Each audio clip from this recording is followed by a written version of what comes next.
തീരവും കാലാവസ്ഥാ വ്യതിയാനവും പൊഴിയൂരിൻ്റെ അതിജീവന പ്രതിസന്ധികൾ എന്ന പാനൽ ഡിസ്കഷനിലേക്ക് ഏവരെയും സ്വാഗതം ചെയ്യുന്നു. തിരുവനന്തപുരം ജില്ലയുടെ ഏറ്റവും തെക്കേ അറ്റത്തെ അതിർത്തിയിലെ ഒരു കടലോര ഗ്രാമമാണ് പൊഴിയൂർ. പൊഴിയൂർ ഈ തീരശോഷണവും കടലാക്രമണവും മൂലമുള്ള പ്രശ്നങ്ങൾ അനുഭവിക്കാൻ തുടങ്ങിയിട്ട് കുറച്ചധികം വർഷങ്ങളായി. തീരശോഷണം മൂലം അവരുടെ തീരജീവിതം, ഉപജീവന മാർഗങ്ങൾ, സാംസ്കാരികവും സാമൂഹികവും സാമ്പത്തികവുമായി ഉണ്ടായ പ്രശ്നങ്ങൾ, ഇത്തരം കാര്യങ്ങളെക്കുറിച്ചുള്ള ഒരു അന്വേഷണം എന്ന രീതിയിലാണ് നമ്മൾ അവിടെ റിപ്പോർട്ടിംഗ് ആദ്യം ആരംഭിക്കുന്നത്. ആദ്യ സമയത്തൊക്കെ ഇവരോട് നമ്മൾ സംസാരിക്കുമ്പോൾ ചിലരൊക്കെ സംസാരിക്കാൻ തയ്യാറാകുമായിരുന്നു. ചിലരെന്നോട് ചോദിക്കുമായിരുന്നു, നിങ്ങളെ പോലെ ഒരുപാട് മാധ്യമ പ്രവർത്തകരെ ഞങ്ങൾ നിരന്തരം കാണാറുണ്ട്, ഗവേഷകരെ കാണാറുണ്ട്, നിങ്ങൾ വരുന്നു, പഠിക്കുന്നു, ഇതെടുത്തിട്ട് പോകുന്നു, ഇതുകൊണ്ട് ഞങ്ങളുടെ ജീവിതത്തിൽ യാതൊരു തരത്തിലും മാറ്റങ്ങൾ ഈ കാലയളവിലൊന്നും ഉണ്ടായിട്ടില്ല. എന്ന് കടൽ ആക്രമണം രൂക്ഷമാകുന്നു അപ്പോഴൊക്കെ ഇവിടുത്തെ പ്രമുഖ മാധ്യമ സ്ഥാപനങ്ങളിൽ നിന്നുള്ള പ്രതിനിധികൾ വരികയും ഇത് വാർത്തയാക്കുകയും ചെയ്യുന്നുണ്ട്. പിന്നെ ഞങ്ങൾ നിങ്ങളോട് എന്തിനാണ് വീണ്ടും വീണ്ടും ഈ വിഷയം ഞങ്ങൾ പറഞ്ഞിട്ട് ഞങ്ങൾക്ക് എന്താണ് പ്രയോജനം എന്നായിരുന്നു പലരും എന്നോട് ചോദിച്ചത്. അവർ ചോദിച്ചൊരു ചോദ്യം വളരെ വലിയൊരു ചോദ്യമായി തന്നെ ഇപ്പോഴും നിലനിൽക്കുകയാണ്. അതിൻ്റെയൊക്കെ ഒരു തുടർച്ച എന്നോണമാണ് ഞാൻ ഈ പാനൽ ഡിസ്കഷനെ ആക്ച്വലി കാണുന്നത്. ഞാൻ പൊതുവായിട്ട് ചില കാര്യങ്ങൾ, ഞാൻ തിരുവനന്തപുരംകാരനാണ്, എനിക്ക് പൊഴിയൂര് ഉൾപ്പെടെയുള്ള തീരപ്രദേശങ്ങളെ പറ്റി നന്നായിട്ട് അറിയാം. കാരണം കഴിഞ്ഞ 30 വർഷത്തോളം ഈ പ്രദേശങ്ങളിലേക്ക് യാത്ര ചെയ്യുകയും ഫീൽഡ് വർക്ക് ചെയ്ത് ഗവേഷണം നടത്തുകയും ചെയ്യുന്ന ഒരാളായതുകൊണ്ട് എനിക്ക് ഫീൽഡ് അറിയാം, അല്ലെങ്കിൽ സ്ഥലം അറിയാം. ഞാൻ ചില കാര്യങ്ങൾ ആദ്യം പറയാം. ഞാൻ പൊഴിയൂരിന്റെ പ്രത്യേകമായിട്ടുള്ള ഒരു വിഷയത്തിലേക്ക് വരേണ്ട കാര്യമില്ല. കാരണം പൊഴിയൂര് വ്യത്യസ്തമല്ല.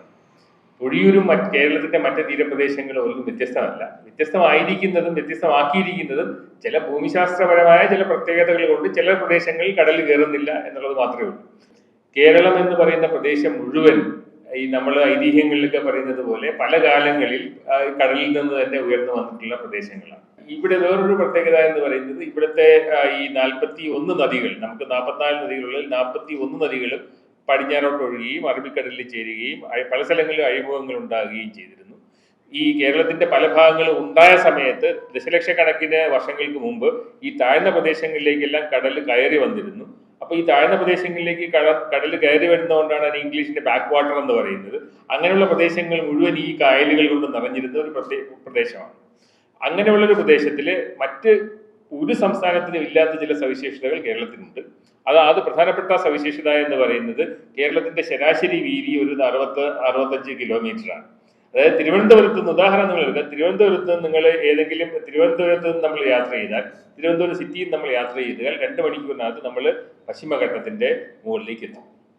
അപ്പൊ ഇങ്ങനെ വരുന്ന പ്രദേശങ്ങളിൽ നിന്ന് ഒഴുകി വരുന്ന ആ പുഴ പലപ്പോഴും നമ്മുടെ തീരപ്രദേശങ്ങളിലെ സമൃദ്ധിക്ക് കാരണമാകാറുണ്ട്. ഈ തീരപ്രദേശങ്ങളിൽ കാണുന്ന മണലിന്റെ ഒരു നല്ലൊരു ഭാഗം കാലാകാലങ്ങളിൽ പുഴ ഒഴുക്കി കൊണ്ടുവന്ന മണലാണ്.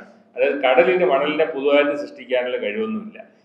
ആഴക്കടലിലേക്ക് പോകേണ്ട കാര്യമില്ല. തീരപ്രദേശങ്ങളിൽ നമുക്ക് തീരക്കടലിലെല്ലാം കാണുന്ന മണലിന്റെ നല്ലൊരു ഭാഗവും പുരാതന കാലത്ത് പുഴകൾ ഒഴുക്കി കൊണ്ടുവന്ന മണലിന്റെ അവശിഷ്ടങ്ങളാണ് ഇവിടെ എല്ലാം കാണുന്നത്. അപ്പൊ അതിനകത്ത് അത് ഒരുപാട് കാലത്തെ മാറ്റങ്ങൾക്കൊക്കെ വിധേയമായിട്ട് തിരിച്ച് കരയിലേക്ക് വരും.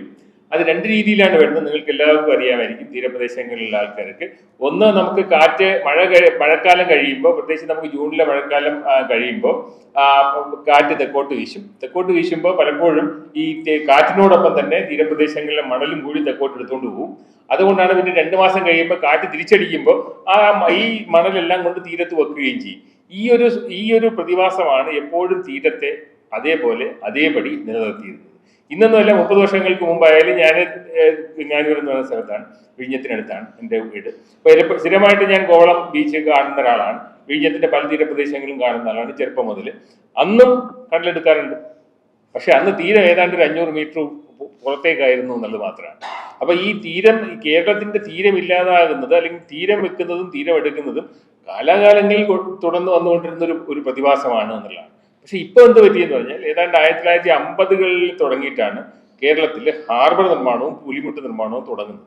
ഞാൻ പറഞ്ഞു വരുന്നത്, ഈ തീരപ്രദേശങ്ങളിലൊക്കെ തന്നെ തീരം എടുക്കുകയും വെക്കുകയും ചെയ്യുന്ന പ്രതിഭാസം ഉണ്ടായിരുന്നു. പക്ഷെ അന്ന് തീരത്തിന് ഒരുപാട് വീതി ഉണ്ടായിരുന്നു എന്നുള്ളതാണ് ഒന്നാമത്തെ വ്യത്യാസം. നമ്മൾ 50കൾക്ക് ശേഷം അങ്ങോളം ഇങ്ങോളം പുലിമുട്ടുകളും ഹാർബറുകളും ഉണ്ടാക്കാൻ തുടങ്ങുമ്പോൾ അതൊന്നും ശാസ്ത്രീയമായിരുന്നില്ല എന്നുള്ളതാണ്. അപ്പൊ ഇന്നത്തെ ഇവിടുത്തെ പ്രശ്നത്തിന്റെ ഈ കേരളത്തിന്റെ തീരം നഷ്ടപ്പെടാൻ കേരളത്തിന് ഇപ്പൊ 600ഓളം കിലോമീറ്റർ തീരപ്രദേശത്തിൽ ഏതാണ്ട് പകുതിയിലധികവും അല്പം പോലും ആരോഗ്യമില്ലാത്ത തീരപ്രദേശങ്ങളാണെന്നുള്ളതാണ് ദേശീയ തലത്തിൽ ഗവൺമെന്റ് ഏജൻസികൾ നടത്തിയിരിക്കുന്ന പഠനങ്ങൾ പറയുന്നത്. അതിനകത്ത് തന്നെ കേരളത്തിൽ മണൽ തീരമുള്ള പ്രദേശങ്ങൾ വളരെ വളരെ വിരളമായിട്ട് വന്നുകൊണ്ടിരിക്കുന്നു, പ്രത്യേകിച്ച് കഴിഞ്ഞൊരു 10 വർഷങ്ങൾ. എന്തുകൊണ്ടാണ് തീരം നഷ്ടപ്പെടുന്നത്? അപ്പൊ സ്വാഭാവികമായിട്ട് ഏത് നിർമ്മിതി കടലിന് സമാന്തരമായിട്ട് വന്നാലും, അപ്പോ കുറുകെ പ്രത്യേകിച്ച് തീരത്തിന് കുറുകെ ഒരു പുലിമുട്ട് വന്നാൽ സ്വാഭാവികമായിട്ടും മണൽ കൊണ്ടുപോകുന്ന മണലിന്റെ യാത്രയെ അത് തടസ്സപ്പെടുത്തും എന്നുള്ളതാണ്.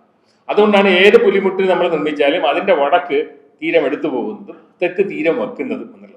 അപ്പൊ ഇത് എല്ലായിടത്തും സംഭവിച്ചിട്ടുണ്ട്. അപ്പൊ ഇവിടെ വന്നതിന്റെ പ്രശ്നം, നമ്മൾ ഇതൊന്നും ചെയ്തത് ആദ്യകാലത്തിൽ എവിടെയാണോ ഡിമാൻഡ് ഉള്ളത് അവിടെ ഒരു തുറമുഖം ഉണ്ടാക്കി, അവിടെ ഒരു പുലിമുട്ടുണ്ടാക്കി എന്നുള്ളതാണ്. എന്നാൽ മണൽ തിരിച്ചു കൊണ്ടുവരാനുള്ള ഒരു സംവിധാനവും ചെയ്തില്ല.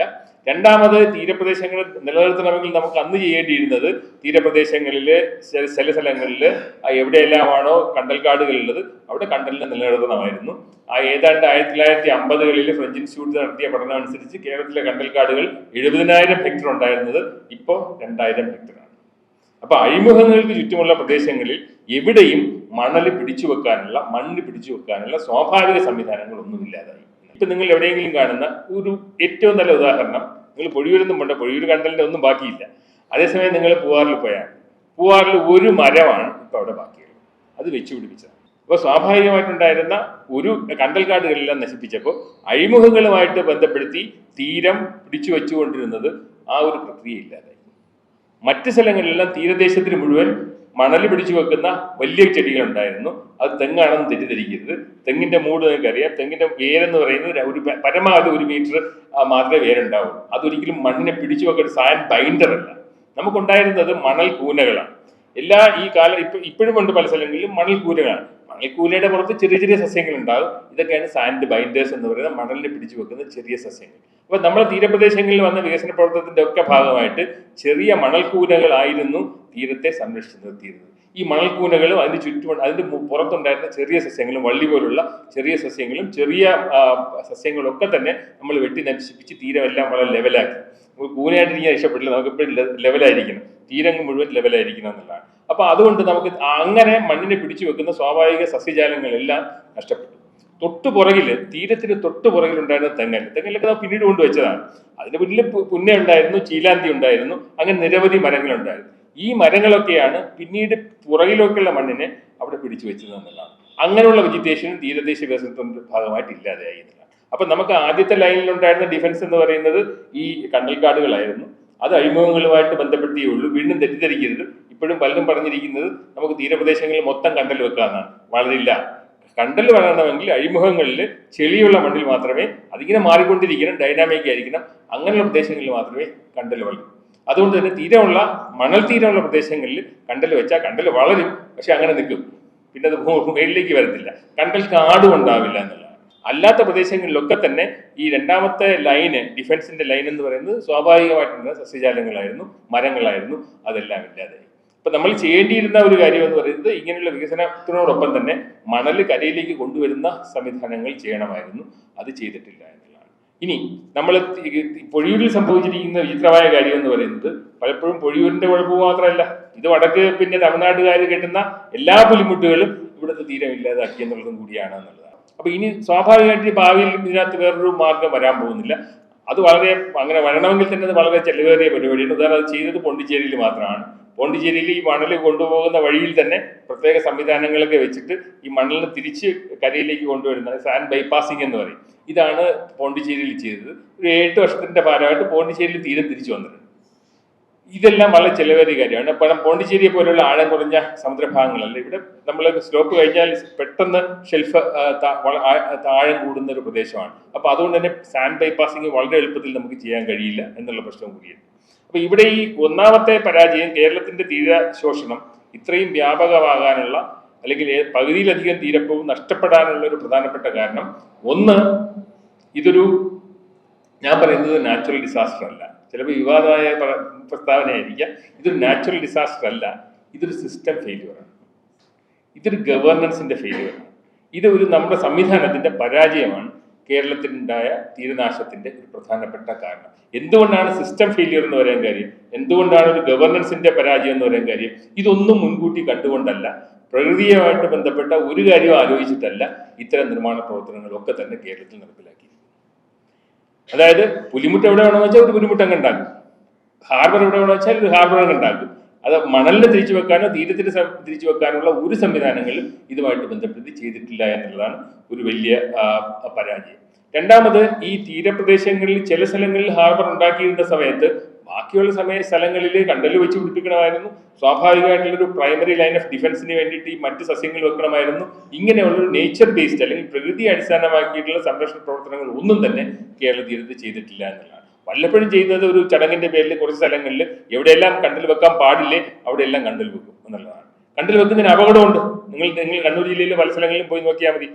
കണ്ടലിന്റെ പ്രശ്നം പറഞ്ഞാൽ സ്വാഭാവികമായ കണ്ടലൊക്കെ നഷ്ടപ്പെടുമ്പോൾ ഉപ്പുവെള്ളം ഒരുപാട് കയറി വരുന്നുണ്ട്. അത് 2-3 കാരണങ്ങളുണ്ട്. നമ്മൾ മണലെടുത്തിട്ട് പുഴയെല്ലാം വളരെ താഴ്ന്നു പോയിട്ടുണ്ട്, അപ്പൊ അതുകൊണ്ട് കയറി വരുന്നുണ്ട്, ഉപ്പുവെള്ളം കയറി വരുന്നുണ്ട്.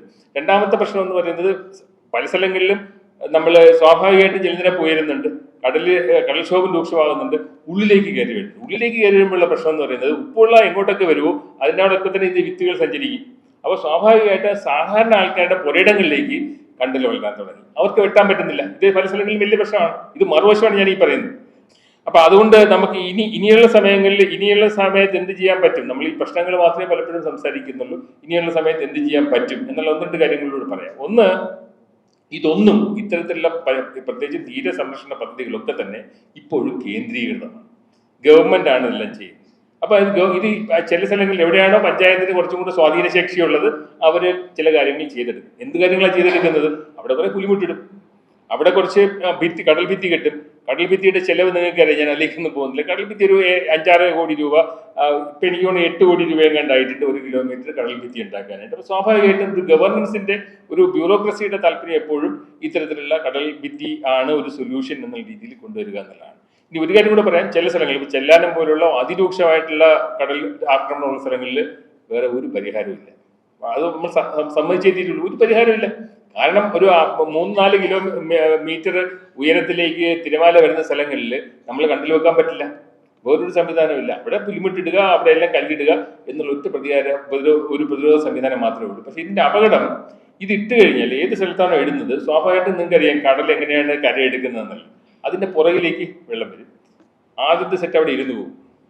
അപ്പൊ സ്വാഭാവികമായിട്ടും നിങ്ങൾ അടുത്ത തവണ ഇത് കുറച്ച് താഴ്ന്നു പോകും, ഇതിന്റെ പുറകിലേക്ക് വീണ്ടും കല്ലിടേണ്ടി വരും. ഇതിനകത്ത് മാറ്റമൊന്നും സംഭവിക്കില്ല. ഇതിങ്ങനെ സംഭവിച്ചുകൊണ്ടേയിരിക്കും. അപ്പൊ പല സ്ഥലങ്ങളിൽ ഇവിടെ മാത്രമല്ല, ലോകത്തിന്റെ പല ഭാഗങ്ങളിലും ഇതുപോലെ വെള്ളം കയറി വരുന്ന സ്ഥലങ്ങളിൽ അവിടെ വേറൊരു പരിഹാരവും സാധ്യമല്ല എങ്കിൽ പുലിമുട്ട് മാത്രമേ പരിഹാരമായിട്ട് വരുള്ളൂ എന്നുള്ളതാണ്. ഇനി തീരം വെക്കണമെങ്കിൽ ഒരേ ഒരു മാർഗം, ഇത്രയും കടൽക്ഷോഭം രൂക്ഷമായ സ്ഥലത്ത് ഒറ്റ കാര്യമേ ഉള്ളൂ, അത് ഇടയ്ക്കിടയ്ക്ക് പുലിമുട്ടുകൾ ഉണ്ടാക്കുക എന്നുള്ളതാണ്. ഇതാണ് അതിനകത്ത് വേറൊരു പരിഹാരം. ഇടയ്ക്കിടയ്ക്ക് പുലിമുട്ടുകൾ വന്നാൽ മാത്രമേ ഇതിന്റെ ഇടയ്ക്കുള്ള ചില പ്രദേശങ്ങളിൽ തീരം നിൽക്കുകയുള്ളൂ എന്നുള്ളതാണ്. അല്ല ഇതിനകത്ത് മാതൃകമായിട്ടൊരു പരിഹാരവും നമ്മൾ പരിസ്ഥിതിവാദികൾ എന്ന് പറഞ്ഞിട്ട് നമുക്ക് ഒന്നും പറയാനില്ല. കാരണം നമുക്ക് സ്വാഭാവികമായിട്ട് ഒരു പരിസ്ഥിതി അവിടെ നിലനിൽക്കുന്നില്ല എന്നുള്ളതാണ് ഒന്നാമത്തെ കാര്യം. അപ്പോൾ നമുക്ക് ചെയ്യാൻ പറ്റുക എന്ന് പറയുന്നത് വളരെ ശാസ്ത്രീയമായിട്ട് ഇത്തരം കാര്യങ്ങൾ പഠിക്കുകയും ഇത്തരം പരിഹാര മാർഗങ്ങൾ മണൽ വെക്കുന്നതിലേക്ക് കേന്ദ്രീകരിക്കുകയും ചെയ്യുക എന്നുള്ളതാണ് ഒന്നാമത്തെ കാര്യം. രണ്ടാമത്തെ ഞാൻ പറഞ്ഞു, ഒന്നാമത്തെ കാര്യം നമ്മുടെ സിസ്റ്റത്തിന് ഒരു ഫെയിലിയർ ഉണ്ട്. ഈ കാര്യങ്ങൾ മുൻകൂട്ടി കാണുകയും അഡ്രസ് ചെയ്യുകയും ചെയ്യുന്നതിൽ നമ്മൾ പരാജയമായിരുന്നു എന്നുള്ളതാണ് ഒന്നാമത്തെ കാര്യം നമ്മൾ മനസ്സിലാക്കേണ്ടത്. നമുക്ക് എവിടെയെല്ലാം ഹൈബ്രിഡ് സൊല്യൂഷൻസ് കൊണ്ടുവരാൻ പറ്റും അതൊന്നും നമ്മൾ ചെയ്തില്ല. എവിടെയെല്ലാം നേച്ചർ ബേസ്ഡ് സൊല്യൂഷൻ കൊണ്ടുവരാൻ പറ്റും ഇതൊന്നും നമ്മൾ ചെയ്തില്ല. അങ്ങനെ ഒരു ഫെയിലിയർ അവിടെ ഉണ്ടാക്കി. രണ്ടാമത് ഈ പറയുന്ന കാലാവസ്ഥാ മാറ്റം. ഈ കാലാവസ്ഥാ മാറ്റം ഇതിന്റെ തലയിൽ എല്ലാം കൊണ്ട് വെക്കാൻ നമുക്ക് പറ്റില്ലെങ്കിൽ പോലും കാലാവസ്ഥ മാറ്റം ഒരു സത്യമാണ്. 2 കാര്യങ്ങൾ കൊണ്ടാണ് കേരളത്തിൽ ഇപ്പോൾ മാറ്റം വന്നിരിക്കുന്നത്. ഒന്ന്, അറബിക്കടൽ ഒരുപാട് ചൂടാകുന്നുണ്ട്. ആ ചൂടാകുന്ന സമയത്ത് ഒരുപാട് ചൂട് കാറ്റ് കടലിന്റെ മുകളിലേക്ക് വരുന്നുണ്ട്. ഇന്ത്യയിൽ തന്നെ ലോകത്തെ തന്നെ ഏറ്റവും തണുപ്പുള്ള കടലായിരുന്ന അറബിക്കടൽ നന്നായിട്ട് ചൂടാകാൻ തുടങ്ങിയിട്ടുണ്ട്. ആഗോള താപനവുമായിട്ട് ബന്ധപ്പെട്ട പ്രശ്നമാണ്. ചൂട് കാറ്റ് വരുമ്പോൾ ഈ ചൂടുവായു ഉയർന്നു പോകുന്നുണ്ട്. ചൂടുവായു ഉയർന്നു പോകുമ്പോൾ പലപ്പോഴും ന്യൂനമർദ്ദ മേഖലകൾ ഉണ്ടാകുന്നുണ്ട്. അതുകൊണ്ട് തന്നെയാണ് പലപ്പോഴും വളരെ ശക്തമായ കാറ്റുണ്ടാകുന്നുണ്ട്. തിരമാലയുടെ അളവ് ഉയരം കൂടിയിട്ടുണ്ട്. കള്ളക്കടൽ, നിങ്ങൾക്ക് തന്നെ അറിയാം കള്ളക്കടൽ, അത് നിങ്ങൾ പലപ്പോഴും മത്സ്യത്തൊഴിലാളികൾ കൃത്യമായിട്ട് പറയുമായിരുന്നു ഏത് മാസം എപ്പോൾ വരും എന്നുള്ളത് വളരെ കൃത്യമായിട്ട് അവർക്ക് അറിയാമായിരുന്നു. ഇപ്പൊ അതല്ല പ്രശ്നം. കള്ളക്കടലിന്റെ സമയം, കാലം ഇതെല്ലാം തെറ്റാൻ തുടങ്ങിയിരിക്കുന്നു. എന്നുള്ളതാണ്. ഈ ഒരു മാറ്റം വന്നിട്ടുണ്ട്. അപ്പൊ ഇതെല്ലാം അപ്പൊ അതുകൊണ്ട് തന്നെ സ്വാഭാവികമായിട്ട് പണ്ട് കയറുന്നതിനേക്കാളും കൂടുതൽ പിന്നെ ഉപ്പുവെള്ളം അകത്തേക്ക് കയറാൻ തുടങ്ങിയ ഒരവസ്ഥ സംജാതമായിട്ടുണ്ട് എന്നുള്ളതാണ്. രണ്ടാമത് നമുക്കിപ്പോഴും തെളിയിക്കാൻ പറ്റിയിട്ടില്ലാത്തൊരു സാധനം കടൽ നിരപ്പ് ഉയരുന്നുണ്ടോ എന്നുള്ളതാണ്.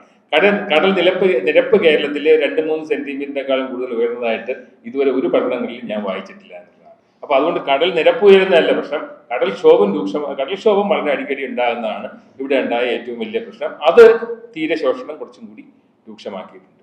ഇതിന്റെ മറുവശം എന്ന് പറയുന്നത് നേരത്തെ നിങ്ങൾ സംസാരിച്ച ചില ഇഷ്യൂ ഉണ്ട്. ഉദാഹരണം, ഇപ്പോഴും കേരളത്തിൽ ആരും പഠിക്കാത്തൊരു വിഷയം, ഈ കടൽക്ഷോഭം കൂടിയിരിക്കുന്ന സമയത്ത് കടലിൽ പോകുന്ന മത്സ്യത്തൊഴിലാളികൾക്ക് അവരുടെ ആരോഗ്യ പ്രശ്നങ്ങൾ എന്താണ്? കാരണം നിങ്ങൾക്കറിയാം, നേരത്തെ തുഴഞ്ഞതിന്റെ ഇരട്ടി പിന്നെ ഊർജമെടുത്ത് തുഴയേണ്ടി വരുന്ന ഒരവസ്ഥയുണ്ട്. പണ്ട് കൊണ്ടുപോയിക്കൊണ്ടിരുന്ന വള്ളങ്ങൾ നേരത്തെ 20 വർഷമോ 30 വർഷമോ ഉപയോഗിക്കാൻ പറ്റിയിരുന്നെങ്കിൽ, വലകൾ അത്രയും കാലം ഉപയോഗിക്കാൻ പറ്റിയിരുന്നെങ്കിൽ ഇത് സംഭവിക്കില്ല. പെട്ടെന്ന് വലകളെല്ലാം പൊട്ടിപ്പോകുന്നുണ്ട്. അത് ഈ കുറച്ച് അമ്ലത അസിഡിറ്റി വെള്ളത്തിൽ കൂടുന്ന ഒരു ഇഷ്യൂ കൂടി അതിനകത്ത് ലിങ്ക് ചെയ്ത് നിങ്ങൾ ആലോചിക്കണം. നൈലോൺ വല പെട്ടെന്ന് പൊട്ടിപ്പോകുന്നുണ്ട്. അപ്പൊ അതുകൊണ്ട് വീണ്ടും നമ്മൾ സാമ്പത്തിക ബാധ്യത അവിടെ വരുന്നു ചേരുകയാണ്. കഴിഞ്ഞ വർഷം തിരുവനന്തപുരം ജില്ലയിൽ നിങ്ങൾക്ക് എത്ര ദിവസമാണ് ഈ മുന്നറിയിപ്പ് ഉള്ളത് കൊണ്ട് കടലിൽ പോകാൻ സാധിക്കാത്തത്. ഇത് പണ്ടെന്ന് പറയുന്ന മഴക്കാലത്ത് ഏതാനും ദിവസങ്ങൾ ഉണ്ടായിരുന്നുവെങ്കിൽ കഴിഞ്ഞ മാസം ഒരു വർഷത്തിൽ ഏതാണ്ട് 10-50 ദിവസം ഈ വാണിംഗ്, ഈ കാലാവസ്ഥാ മാറ്റത്തിന്റെ വാണിംഗ് കൊണ്ട് തന്നെ കടലിൽ പോകാൻ സാധിക്കാതെ വന്നിട്ടുണ്ടെന്നുള്ളതാണ്. അപ്പൊ ഈ മാറ്റങ്ങളെല്ലാം ഈ കാലാവസ്ഥാ മാറ്റം കാരണം വരുന്നുണ്ട് എന്നുള്ളതാണ്. ഇനി ചില പരിഹാര മാർഗങ്ങൾ കൂടെ പറഞ്ഞ് നിർത്താൻ എല്ലാവർക്കും സംസാരിക്കാനുള്ളതുകൊണ്ട്, ഒന്നാമത്തെ കാര്യം എന്ന് പറയുന്നത്, നമ്മളിപ്പം കേരളത്തില് തീരദേശ സംരക്ഷണ നിയമം നടപ്പിലാക്കാനായിട്ട് ഒരു കമ്മിറ്റി ഉണ്ട്. ഈ കമ്മിറ്റി ചർച്ച ചെയ്യുന്ന അജണ്ടയിലെ 90% കാര്യങ്ങളും പുതിയ നിർമ്മാണത്തിന് അനുമതി കൊടുക്കാൻ വേണ്ടി മാത്രം. അതങ്ങനെ അല്ല വേണ്ടത്. തീരദേശ പരിപാലന നിയമം നിങ്ങൾ വളരെ ശക്തമായി വാദിച്ചാൽ, ഇന്ദിരാഗാന്ധിയുടെ സമയം മുതൽ അത് ഉണ്ടാക്കിയ ഇംപ്ലിമെന്റ് ചെയ്ത ഈ സമയത്ത് ഉണ്ടായ പ്രധാനപ്പെട്ട ഒരു താല്പര്യം തീരദേശ സംരക്ഷണവും തീരദേശത്തെ ലൈവ്ലിഹുഡ് സംരക്ഷണവും കൂടിയാണ് എന്നുള്ളതാണ്. അത് മാറിയിട്ട് ഈ നിർമ്മിതികൾക്ക് അനുമതി കൊടുക്കാനുള്ള വേണ്ടി എനർജി മാത്രമാണ് ഇതിനു വേണ്ടി ചെലവാകുന്നത് എന്നുള്ളത്. അതിന്റെ അർത്ഥം, ഇപ്പോ പഞ്ചായത്ത് തലത്തിൽ കേരളത്തിലെ തീരം നഷ്ടപ്പെടുന്ന പഞ്ചായത്തുകളിൽ പഞ്ചായത്തിന് ഇതിനുള്ള ഫണ്ടുണ്ടോ? ഇല്ല. പഞ്ചായത്ത് പ്രസിഡന്റ് ഉണ്ടല്ലോ, ഇത് അതിന്റെ പ്രത്യേകിച്ച് ഒരു പൈസയും ഇല്ല എന്നുള്ളതാണ്. ശരിക്കും ഈ integrated coastal zone management plan എന്ന് പറയുന്നത് നടപ്പിലാക്കേണ്ടത് 2 കാര്യങ്ങളാണ് വേണ്ടിയിരുന്നത്. അത് നിങ്ങൾക്ക് എനിക്ക് തോന്നുന്നു മത്സ്യത്തൊഴിലാളി സമൂഹവും നിങ്ങൾ ഒരുമിച്ച് വാദിക്കേണ്ടുന്നൊരു കാര്യമാണ്. വാദിക്കേണ്ട കാര്യം എന്ന് പറഞ്ഞാൽ, എവിടെയാണ് ഉദാഹരണം കാട്ടിൽ ജീവിക്കുന്ന ഒരു ഗോത്രവർഗ സമൂഹത്തിന് അവരുടെ ലാൻഡിന് ക്ലെയിം, അവരുടെ ലാൻഡ് അവരുടെ എക്കോസിസ്റ്റം പീപ്പിളാണ്.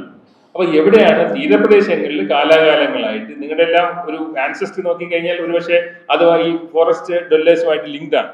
അപ്പൊ അങ്ങനെ നോക്കിക്കഴിഞ്ഞാൽ തീരപ്രദേശങ്ങളിൽ കാലാകാലങ്ങളായിട്ട് നൂറ്റാണ്ടുകളായിട്ട് താമസിക്കുന്ന ആൾക്കാർക്ക് ആ തീരം നഷ്ടപ്പെടാൻ ആ തീരത്തിലുള്ള ക്ലെയിം നമുക്ക് എത്രമാത്രം ഉണ്ട് എന്നുള്ളതാണ്. നമ്മൾ എവിടെയും തീരപ്രദേശവാസികളെ എക്കോസിസ്റ്റം പീപ്പിളായിട്ട് കണക്കാക്കിയിട്ടില്ല. അത് അവരുടെ എക്കോസിസ്റ്റം അല്ലെന്നാണ് പറയുന്നത്. ഇതൊരു വലിയൊരു വൈരുദ്ധ്യമാണ് കേരളത്തിലുള്ളത്. അപ്പൊ അങ്ങനെ വരുമ്പോഴത്തേക്കും കടലും അവരുമായിട്ട് ഡിസ്കണക്ട് ഉണ്ടാക്കാൻ ബോധപൂർവ്വം ശ്രമിക്കുന്നുണ്ട്. പ്രധാനപ്പെട്ട കാരണം, എല്ലായിടത്തെയും പ്രത്യേക സാമ്പത്തിക മേഖല എന്ന് പറയുന്ന എല്ലാം തീരദേശവുമായിട്ട് ബന്ധപ്പെടുത്തിയാണ്, അത് മനഃപൂർവ്വം ചെയ്യാത്തതാണെന്നുള്ളതാണ്. അപ്പോൾ ഈ ഇന്റഗ്രേറ്റഡ് കോസ്റ്റൽ സോൺ മാനേജ്മെന്റിൽ ആദ്യമായിട്ട് അവർ ഉദ്ദേശിക്കുന്ന ഒരു കാര്യം, കൃത്യമായിട്ട് ഈ സമുദ്രത്തിന്റെ തീരപ്രദേശങ്ങളിൽ കൃത്യമായിട്ടൊരു സ്പേഷ്യൽ പ്ലാനിങ് ഉണ്ടാക്കുക.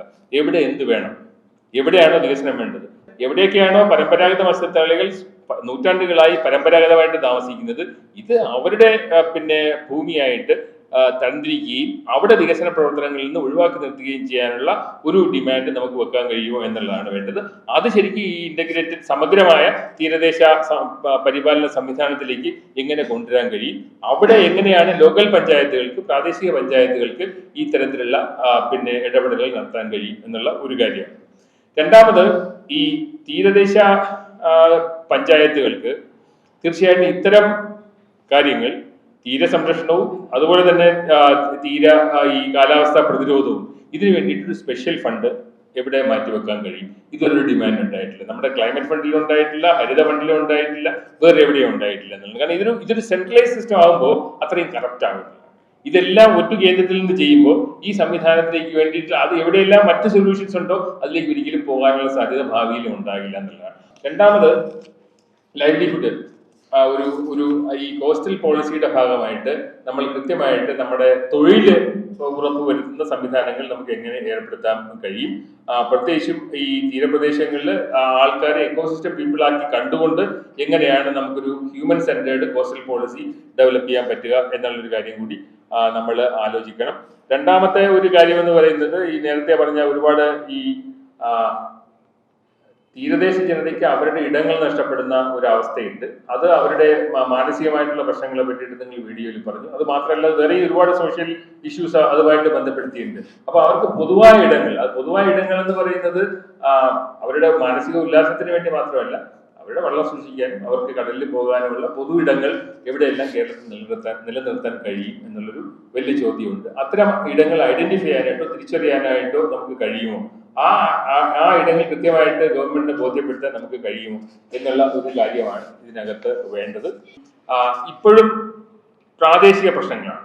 നമുക്ക് കോമൺ ആയിട്ട് ഇത്തരം തീരെ നഷ്ടപ്പെടുന്നതിനെ പറ്റിയുള്ള ഒരു കണക്ക് സർക്കാർ ഏതെങ്കിലും ഏജൻസി ചെയ്യുന്നതല്ലാതെ ഒരു കണക്ക് നമുക്ക് എവിടെയും പബ്ലിക് ഡൊമൈനിൽ ലഭ്യമല്ല. നഷ്ടപ്പെടുന്ന തീരങ്ങളുടെ കൃത്യമായിട്ടുള്ള കണക്കുകൾ രേഖപ്പെടുത്തുകയും പഞ്ചായത്ത് തലത്തിൽ അത് പൊതു ഇടങ്ങളിൽ ലഭ്യമാക്കുകയും ചെയ്യുന്ന ഒരു പദ്ധതി നമുക്ക് ഉണ്ടാക്കാൻ പറ്റുമോ എന്നുള്ളതും കൂടി ആലോചിക്കുക. അതാണെങ്കിൽ കുറച്ചും കൂടി ജനപങ്കാളിത്തം വരും.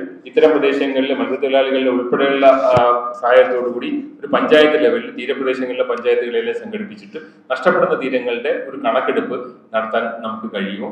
അത് സർക്കാരിന്റെ കണക്കെടുപ്പല്ല ഞാൻ പറയുന്നത്, ജനങ്ങളുടെ ഇൻവോൾവ്മെന്റോടുകൂടി ഒരു കണക്കെടുപ്പ് നമുക്ക് നടത്താൻ കഴിയും. അങ്ങനെയാണെങ്കിൽ നമുക്ക് ശക്തമായ ഒരു ഡേറ്റാബേസ് ഉണ്ടാക്കാൻ പറ്റും. ഇതിനെ പ്രതിരോധിക്കാനുള്ള അതിന്റെ തുടർ നടപടികൾക്ക് വേണ്ടിയിട്ടുള്ള സമരങ്ങൾക്ക് നേതൃത്വം നൽകാനും ഇത്തരത്തിലൊരു കണക്കെടുപ്പ് സാധ്യമാകും. ഇത്രയും കാര്യങ്ങളാണ് എനിക്ക് ഇതുമായിട്ട് ബന്ധപ്പെടുത്തി പറയേണ്ടത്. പക്ഷേ ഇങ്ങനെയുള്ള കാര്യങ്ങൾ പൊതുജന പദ്ധതിയിലേക്ക് കൊണ്ടുവരാനായിട്ട് കുറച്ച് പ്രവർത്തനങ്ങൾ കൂടെ നടത്തണം. അതും കൂടി. Thank you. ശരിക്കും ഈ ഒരു മത്സ്യത്തൊഴിലാളി ഗ്രാമം എന്ന് പറയുന്നത്, പ്രത്യേകിച്ച് പൊഴിയൂരെന്ന് പറയുന്ന ഗ്രാമം, ശരിക്കും അവർക്ക് സ്നേഹിക്കാൻ മാത്രമേ അറിയാവൂ എന്നൊരു ആൾക്കാരാണ്. അത്രയാണ്, അവർക്ക് അറിയില്ല. വിദ്യാഭ്യാസ മേഖല എന്ന് പറയുന്നത് വളരെ താഴെ തട്ടിലായിരുന്നു.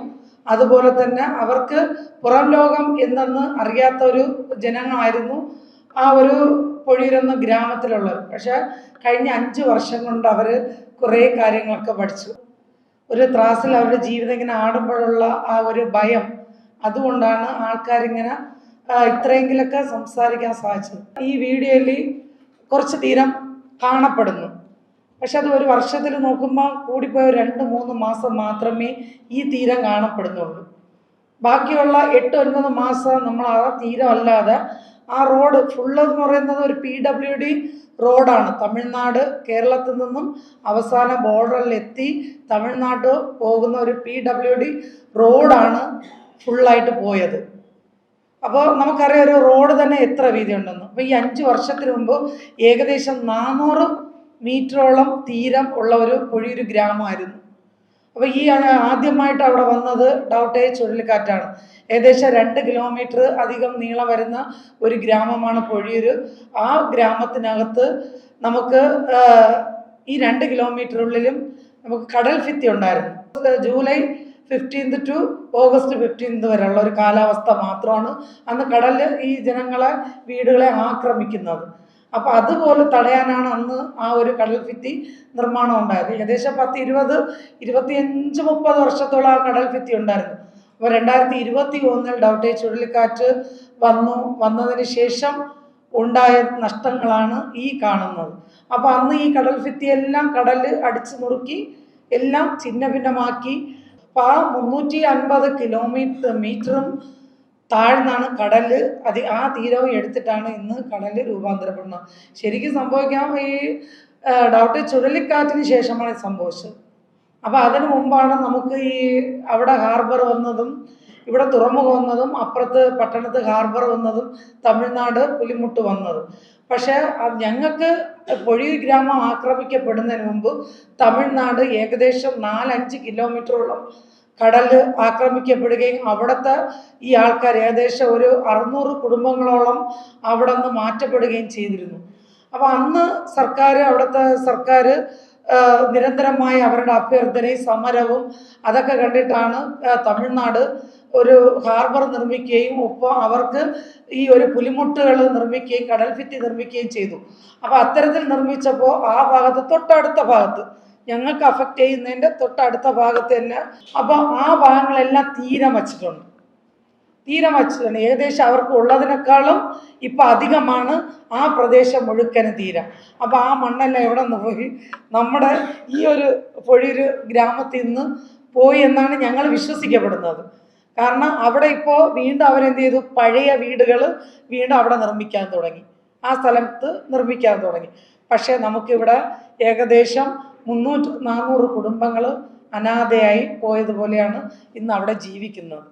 അപ്പോൾ അത്തരത്തിൽ നോക്കുമ്പോൾ നമ്മളിത് പലപ്പോഴുമായിട്ട് സർക്കാരിന് എത്തിക്കുകയും നമ്മുടെ പ്രധാനമന്ത്രിക്ക് വരെ ഞങ്ങൾ മെയിൽ അയച്ചു കൊടുത്താണ്. ഇവിടുത്തെ ഫോട്ടോസ് ഇതിനെക്കുറിച്ചുള്ള കാര്യങ്ങളെല്ലാം പ്രധാനമന്ത്രിക്ക് വരെ അവരുടെ പോർട്ടലിൽ ഞങ്ങളത് ചെയ്തു കൊടുത്തതാണ്.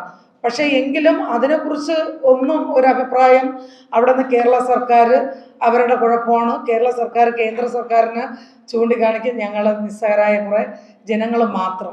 അപ്പോൾ ഞങ്ങൾക്ക് മുന്നിൽ കാണുന്നത് അവിടെ അഫക്റ്റ് ചെയ്തത് വെറും വീടുകൾ മാത്രമല്ല, അവിടെ ഏകദേശം അവിടുത്തെ കുട്ടികളുടെ വിദ്യാഭ്യാസം, വാഹനങ്ങളില്ല, കുട്ടികളെ സമയത്തിന് എത്തിക്കാൻ പറ്റുന്നില്ല, ആ പഠനം അങ്ങനെ ഒരു താളം തെറ്റി നിൽക്കുന്നതാണ്. അതുകൂടാതെ മത്സ്യത്തൊഴിലാളികൾക്ക്, കാരണം ഒരു മത്സ്യത്തൊഴിലാളി എന്ന് പറയുന്ന ഒരു വ്യക്തിക്ക് തെങ്ങ് കയറാൻ പറ്റത്തില്ല. അവന് തെങ്ങ് കയറാൻ പറഞ്ഞാൽ അവർക്ക് തെങ്ങ് കയറാൻ അറിയില്ല, പന കയറാൻ പറഞ്ഞാൽ പന കയറാനും അറിയില്ല. ശരിക്കും നല്ലൊരു ജോലി കിട്ടണമെങ്കിൽ നല്ലൊരു വിദ്യാഭ്യാസവും ഇല്ല. അപ്പോൾ അത്തരത്തിൽ കഴിയുന്നവർക്ക്, കടൽ മാത്രം ആശ്രയിച്ച് കഴിയുന്നവർക്ക് കടലില്ലാതെ മറ്റൊരു ഉപജീവന മാർഗം അവരുടെ മുന്നിലില്ല. അപ്പോൾ അവിടെ ആ ഉപജീവന മാർഗം നഷ്ടപ്പെട്ടപ്പോൾ ആ ഗൃഹനാഥനും അവിടെയാണ് ഇരിക്കുന്നത്, വീട്ടിലാണിന്ന് ഇരിക്കുന്നത്. എന്ത് ചെയ്യണമെന്നറിയാതെ വീട്ടിലാണ് ഇരിക്കുന്നത്. കുട്ടികളുടെ പഠനം, കുട്ടികൾക്ക് ആഹാരം, ചികിത്സ, ഒരു കിടപ്പ് രോഗിയായിരുന്നാൽ ആ കിടപ്പ് രോഗിയെ കൊണ്ടുപോകാൻ ഒരു ആംബുലൻസ് പോലും അവിടെ എത്തപ്പറ്റാത്ത രീതിക്കാണ് ഇന്നത്തെ അവിടുത്തെ അവസ്ഥ എന്ന് പറയുന്നത്. നമുക്ക് ഈ ഇടയ്ക്ക് തന്നെ എത്രയോ പേര് അറ്റാക്ക് വന്ന് അവരെ കൊണ്ടുപോകാൻ വാഹനം ഇല്ലാതെ മരിച്ചു പോയവർ ഒരുപാട് പേരുണ്ട്. അവർ പെട്ടെന്ന് നമ്മൾ ഫസ്റ്റ് എയ്ഡ് കൊടുക്കാൻ പോലും പറ്റുന്നില്ല. തൊട്ടടുത്തുള്ള ഒരു ഹോസ്പിറ്റലുണ്ട്, ഫാമിലി, ഇത് ആദ്യം പ്രാഥമിക ഹെൽത്ത് സെൻ്റർ ആയിരുന്നു, അപ്പോൾ കിടത്തി ചികിത്സയായിരുന്നു. ഇപ്പോൾ അത് ഫാമിലി ഹെൽത്ത് സെൻ്റർ ആക്കി കേരള സർക്കാർ. അപ്പോൾ അത് കിടത്തി ചികിത്സയല്ല, വെറും ഒരു മണി വരെയുള്ള ഒരു OP. അപ്പോൾ ഇപ്പോൾ ജനങ്ങൾ ചികിത്സയില്ല, അവർക്ക് ഉപജീവന മാർഗ്ഗമില്ല, കുട്ടികളുടെ വിദ്യാഭ്യാസം ഇല്ല, അവർക്ക് നന്നായി ഭക്ഷണം കഴിക്കാനുള്ള ആഹാരമില്ല. അപ്പോൾ അത്തരത്തിൽ സ്ത്രീകളാണെങ്കിൽ അവരുടെ കൈത്തൊഴിൽ പോലും നഷ്ടപ്പെട്ട് കിടക്കുകയാണ്. ആരും തിരിഞ്ഞു നോക്കാൻ പറ്റാത്ത ഒരു രീതിക്കാണ് ഈ ഒരു ഗ്രാമം കിട്ടുന്നത്. നമുക്ക് കടൽ കയറും, നമ്മൾ ജനങ്ങളെ, പഞ്ചായത്തിന് എന്താണ് ജനങ്ങളെ 60 രൂപ ഒരു ദിവസം അവർക്ക് ചിലവഴിക്കണമെന്ന് സർക്കാർ നിയമം നമുക്ക് തന്നിട്ടുണ്ട്. അതിന് പ്രകാരം ഇന്ന് ഒരാൾക്ക് 60 രൂപ കൊണ്ട് ഉപയോഗിക്കാൻ സാധിക്കുമോ? ഒരിക്കലും നമുക്ക് ഒരു ദിവസം ആഹാരം കഴിക്കാൻ സാധിക്കില്ല 60 രൂപ വെച്ച്. അപ്പോൾ അത്തരത്തിൽ നമ്മൾ എപ്പോഴും ഈ കടൽ കയറുമ്പോൾ ഈ ആൾക്കാരെ കൊണ്ട് സ്കൂളിൽ ക്യാമ്പ് സംഘടിപ്പിക്കും. പഞ്ചായത്ത് അവർക്ക് എന്തെങ്കിലും ഞങ്ങളെപ്പോലുള്ളവർ സ്പോൺസറുകളെ കണ്ടെത്തിക്കൊണ്ട് അവർക്ക് ഭക്ഷണം എന്തെങ്കിലും കൊടുക്കും, പഞ്ചായത്തിൽ നിന്ന് കൊടുക്കേണ്ടത് കൊടുക്കും. ഇന്നും ക്യാമ്പുകളിൽ ഇരിക്കുന്ന കുടുംബങ്ങൾ അനേകം പേരുണ്ട്. സാക്ഷരതാ കേന്ദ്രങ്ങളിലുണ്ട്, സബ് സെൻ്ററുകളുണ്ട്, സാക്ഷരതാ കേന്ദ്രം, പിന്നെ സ്കൂളുകളിലുണ്ട്. അപ്പോൾ ഇത്രത്തോളം ഇന്നും കിടക്കുകയാണ്. ഒരു ഡിസാസ്റ്റർ ബിൽഡിംഗ് ഉണ്ട്, അത് പണ്ട് സുനാമി പുനരധിവാസത്തിൻ്റെ സമയത്ത് കെട്ടിയിട്ട് അതിൽ തന്നെ ഇന്ന് 4 കുടുംബം അവിടെ ഇന്നും താമസിക്കുന്നുണ്ട് 4 വർഷം കൊണ്ട്. അപ്പോൾ അവർക്ക് ചെറിയൊരു കാരണങ്ങളാണ്. പക്ഷേ ഈ ഫ്ലാറ്റ് നമ്മൾ ഏകദേശം 125 കുടുംബത്തിനെയാണ് നിറവ് ഫ്ലാറ്റ് എന്ന് പറഞ്ഞ് നമുക്ക് താമസിപ്പിച്ചത്. ആ 125 കുടുംബങ്ങൾ താമസിക്കുമ്പോൾ അവർക്ക് എഗ്രിമെൻ്റ് കൊടുത്ത് അവർ സ്വന്തം വീടുകളാണ് നഷ്ടപ്പെട്ടത്. ഇപ്പോൾ നേരത്തെ ഒരു വീഡിയോയിൽ പറഞ്ഞത് എൻ്റെ വാർഡിൽ ഉൾപ്പെട്ട ഒരു ഫാമിലിയാണ്. അവർക്ക് 13 സെൻറ്റ് സ്ഥലത്തിലാണ് അവർ വീടും ഒരു കടയും വെച്ചാണ് താമസിച്ചത്. ഭർത്താവില്ല, 4 പെൺകുട്ടികളുള്ള ഒരു കുടുംബമാണ്. 3 പെൺകുട്ടികളെ അയച്ചു കൊടുത്ത് ഒരു കുട്ടിയുണ്ട് നിലവിൽ. അപ്പോൾ ഈ 4 പെൺകുട്ടികളെയും കൊണ്ട് 13 സെൻറ്റ് സ്ഥലത്തിൽ ജീവിച്ച ഒരു വ്യക്തിയാണ്. 2021 ഡൗട്ടെ ചുഴലിക്കാറ്റിൽ ആദ്യമായിട്ട് വീട് നഷ്ടപ്പെട്ട വ്യക്തി കൂടിയാണ് അവർക്ക് കിട്ടിയത് വെറുതെ 2 ഫ്ലാറ്റാണ്. 3 പെൺകുട്ടികളെ കെട്ടിച്ചു കൊടുത്ത് അവർക്ക് മക്കളുണ്ട്. അവർക്ക് കൊടുത്തത് 2 ഫ്ലാറ്റ് കൊടുത്തത് 2 റൂം, ഒരു ചെറിയൊരു കിച്ചൺ, ഒരു ചെറിയൊരു ഹാൾ. ഒരു കുടുംബത്തിന് കഷ്ടിച്ച് താമസിക്കാം. അതിനൊന്നുമില്ല. ഒരു ഫ്ലാറ്റിൽ 125 കുടുംബങ്ങളെ മാറ്റി പാർപ്പിക്കുമ്പോൾ അവിടുത്തെ കുട്ടികൾക്ക് അതൊന്ന് ആലോചിച്ച് നോക്കണം. ആ കുട്ടികൾക്കൊരു പ്രൈവസി ഇല്ല, ആ കുടുംബത്തിനൊരു പ്രൈവസി ഇല്ല, ആ കുട്ടികൾക്കൊന്ന് ഇറങ്ങി കളിക്കാനും ഒരു ആക്ടിവിറ്റീസിന് അവിടെ ഒരു സ്ഥലമില്ല. അകത്ത് കയറുക, അടച്ചുപൂട്ടി വീട്ടിലിരിക്കുക. വളർന്നു വരുന്ന തലമുറ അവർക്ക് കിട്ടുന്ന കഴിവുകൾ, അവർക്ക് കിട്ടേണ്ട പരിശീലനങ്ങൾ, അവർ ഹൈ ലെവലിൽ അവരുടെ പഠനം എല്ലാം നഷ്ടപ്പെട്ടു പോകുന്ന ഒരു സന്ദർഭത്തിലാണ് ഇന്ന് ആ ഒരു ഗ്രാമം നിൽക്കുന്നത്. അപ്പോൾ അത്തരത്തിൽ അവരെ വീണ്ടും നല്ല രീതിയിൽ മുന്നോട്ട് പോകാൻ നമ്മളെല്ലാവരുടെയും സഹായ സഹകരണം പ്രതീക്ഷിക്കുന്നു. എല്ലാവർക്കും എൻ്റെ നമസ്കാരം. ഞാൻ വളരെ ചെറിയ പ്രായത്തിൽ സ്കൂളിൽ പഠിക്കുന്ന കാലഘട്ടത്തിൽ സ്കൂൾ കഴിഞ്ഞ് വീട്ടിൽ വരുമ്പോൾ ബുക്സുകളെല്ലാം വീട്ടിൽ വെച്ചിട്ട് നേരെ എന്തെങ്കിലും കഴിച്ചിട്ട് നേരെ കടപ്പുറത്താണ് കളിക്കാൻ പോകുന്നത്. കടപ്പുറമാണ് കളിക്കുന്നത്. ഫുട്ബോൾ, കബഡി, അങ്ങനെ പല കളികളും കളിക്കും. അപ്പോൾ ഞങ്ങൾക്ക് കൊച്ചുപ്രായം നേരെ കളിക്കുന്നു. പക്ഷെ ഇന്ന് കടപ്പുറമില്ല. ഇന്നത്തെ കാലഘട്ടത്തിൽ പിള്ളേർ സ്കൂൾ കഴിഞ്ഞാണ് സെല്ലാണ് ചോദിക്കുന്നത്, മൊബൈലാണ് വീട്ടിൽ വാങ്ങിച്ചു ചോദിക്കുന്നത്. ഇന്നത്തെ പിള്ളേർ മൊബൈലാണ് നോണ്ടിക്കൊണ്ടിരിക്കുന്നത്. അതിന് ഇതിന് എന്താണെന്ന് വെച്ചാൽ വ്യത്യാസങ്ങളുണ്ട്. എന്ന് വെച്ചാൽ ആരോഗ്യം നഷ്ടപ്പെടുകയാണ്. മക്കൾക്ക് കളിക്കാനുള്ള ആരോഗ്യങ്ങളില്ല. കാരണം സ്കൂൾ കഴിഞ്ഞോണ്ട് സെല്ല് നോക്കുന്നവരുടെ ആരോഗ്യം എങ്ങനെയായിരിക്കും, ഫുട്ബോൾ കളിക്കുന്നവർ അല്ലെങ്കിൽ കബഡി എന്തെങ്കിലും കളിക്കുന്നവരുടെ ആരോഗ്യം എങ്ങനെയായിരിക്കും. അന്ന് ഞാൻ ചെറിയ പ്രായത്തിൽ കടപ്പുറത്ത് കളിച്ചുകൊണ്ടിരിക്കുമ്പോൾ 80-85 വയസ്സായ അപ്പച്ചന്മാർ വലിയ കട്ടമരമാണ് തൂക്കിക്കൊണ്ട് നടക്കുന്നത്. അവർക്ക് അത്ര ആരോഗ്യം ഉണ്ടായിരുന്നു. ഇന്ന് 60 വയസ്സായ ഒരു അപ്പച്ചന്മാർ പോലും നല്ലപോലെ നടക്കാൻ പറ്റുന്നില്ല അവിടെ. ഇന്ന് 60 വയസ്സ് കഴിഞ്ഞ് ഏകദേശം സ്ട്രോക്ക് അസുഖങ്ങളാണ്. എൻ്റെ വീട്ടിലെ എൻ്റെ അച്ഛന് 75 വയസ്സായി. അയാൾക്ക് ഒരു 8-9 വർഷമായി സ്ട്രോക്ക് വന്നു. ഈ തീരെ നഷ്ടപ്പെട്ട്, കടലിൽ പോകാതായി നഷ്ടപ്പെട്ട്, വീട്ടിലിരുന്ന് 2 കാൽ മുട്ട് വേദനിച്ച്, അതുപോലെ എൻ്റെ അച്ഛനെ പോലെ നിറയെ പേർക്ക് സംഭവിച്ചു. ഇന്ന് ആരോഗ്യം മക്കൾക്ക് വരുന്ന തലമുറകൾ നഷ്ടപ്പെടുകയാണ്. തീരത്തിലുള്ള എല്ലാവർക്കും അതും ഒരു ഭാഗമായിരിക്കും. എന്തുമാത്രം പിന്നെ ഇവർ അവിടെ ഉള്ളവർ എന്ത് കഷ്ടപ്പെടുന്നു നിങ്ങൾ എല്ലാം നോക്കി കാണും. അതെല്ലാം നിങ്ങൾ നോക്കി കഴിഞ്ഞു, അതെല്ലാം ഓക്കെ. പക്ഷേ ഞാൻ ഒരു 17 വർഷം തൂത്തൂർ എന്ന തമിഴ്നാട് തൂത്തൂർ ഭാഗത്താണ് താമസിച്ചിരുന്നത്. കല്യാണം കഴിച്ച് അവിടെയാണ് താമസിച്ചിരുന്നത്. ഇതിനേക്കാളും വളരെ നഷ്ടമായിരുന്നു അവിടെ വീടുകളെല്ലാം പോയി. ഇതിനേക്കാളും വളരെ നഷ്ടമായി വെച്ചാൽ 3 പേര് ലൈൻ വീട് പോയി. എന്നിട്ട് അവരെല്ലാം മുകളിൽ താമസിച്ചപ്പോൾ അവിടെ ഒരു 10 വർഷം മുമ്പേ ആൻഡോ അച്ഛൻ എന്ന് ഒരു അച്ഛൻ അവിടെ വന്നിരുന്നു വൈദികനായിട്ട്. അയാളൊന്ന് നോക്കിയപ്പോൾ തീരം ഇങ്ങനെ നഷ്ടപ്പെട്ടിരിക്കുകയാണ്. എന്താണ് സംഭവിക്കുന്നത് വെച്ചാൽ അയാൾ അന്വേഷിച്ച് പുളിമൂട് ഇതേപോലെ ചൂണ്ടിലിടാൻ വേണ്ടി നിറയെ ഗവൺമെന്റ് സ്റ്റാഫുകളെ കണ്ട് അവിടെ നിന്ന് കളക്ടർമാരെല്ലാം നാട്ടിൽ വരുത്തി അവിടെ നിന്ന് അയാൾ തുടങ്ങിയതാണ് ആ പണി. അയാൾ ആ നാട്ടിൽ വന്നതുകൊണ്ട് ആ ഭാഗം അന്നത്തെ ആ നാട് പുളിമൂടിട്ട് ചൂണ്ടലൊക്കെ ഇട്ട് നല്ല രീതിക്ക് സേഫ്റ്റിയായി പോയി. എന്നിട്ട് അയാൾ കുറെ വർഷങ്ങൾ കഴിഞ്ഞ് ഒരു 3 വർഷം മുമ്പ് ഞങ്ങളുടെ നാട്ടിലുണ്ടായിരുന്നു. പക്ഷെ ഇവിടെയും അയാൾ അതിനുവേണ്ടി ശ്രമിച്ചു, നല്ലവണ്ണം നടന്നു. ഒരു 6 മാസം കൂടെ ഇല്ല, 1 വർഷം കൂടെ അയാൾ അവിടെ ഉണ്ടായിരുന്നു. തീർച്ചയായിട്ടും ഇന്ന് ഇവിടെ ആരും ഇതിനെക്കുറിച്ച് സംസാരിക്കുന്ന കാര്യം നടക്കുമായിരുന്നു, ഉറപ്പാണ്. അയാൾ പേപ്പറുകളെല്ലാം ഞാൻ എടുത്ത് നോക്കി, അയാൾ എൻ്റെ അടുത്ത് കാണിച്ചു തന്നു. 1 വർഷം കൂടെ അയാളെ നിർത്തിയിരുന്നെങ്കിൽ ഈ ചൂണ്ടിലെല്ലാം പുളിമൂട് നടക്കുമായിരുന്നു. അവിടെ നടന്നില്ല. കാരണം ചിലരെ വ്യക്തി വൈരാഗ്യം കൊണ്ട് അയാൾ മാറ്റിയതാണ് നാട്ടിൽ നിന്ന്. ഞാൻ ഇപ്പം പറയുന്നത് മറ്റൊന്നുമില്ല. ആർബർ എന്ന റിസോർട്ടുകാർ അവിടെ കുറെ റിസോർട്ടുകളുണ്ട്, അവർ തടഞ്ഞു.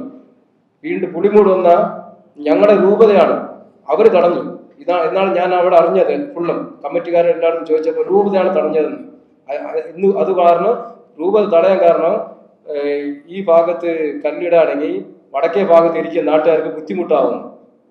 വടക്കേ ഭാഗത്ത് ഇരിക്കുന്നവർക്ക് ഇന്ന് എത്ര 200-300 മീറ്റർ ദൂരമുണ്ട് കടപ്പുറത്തിന്.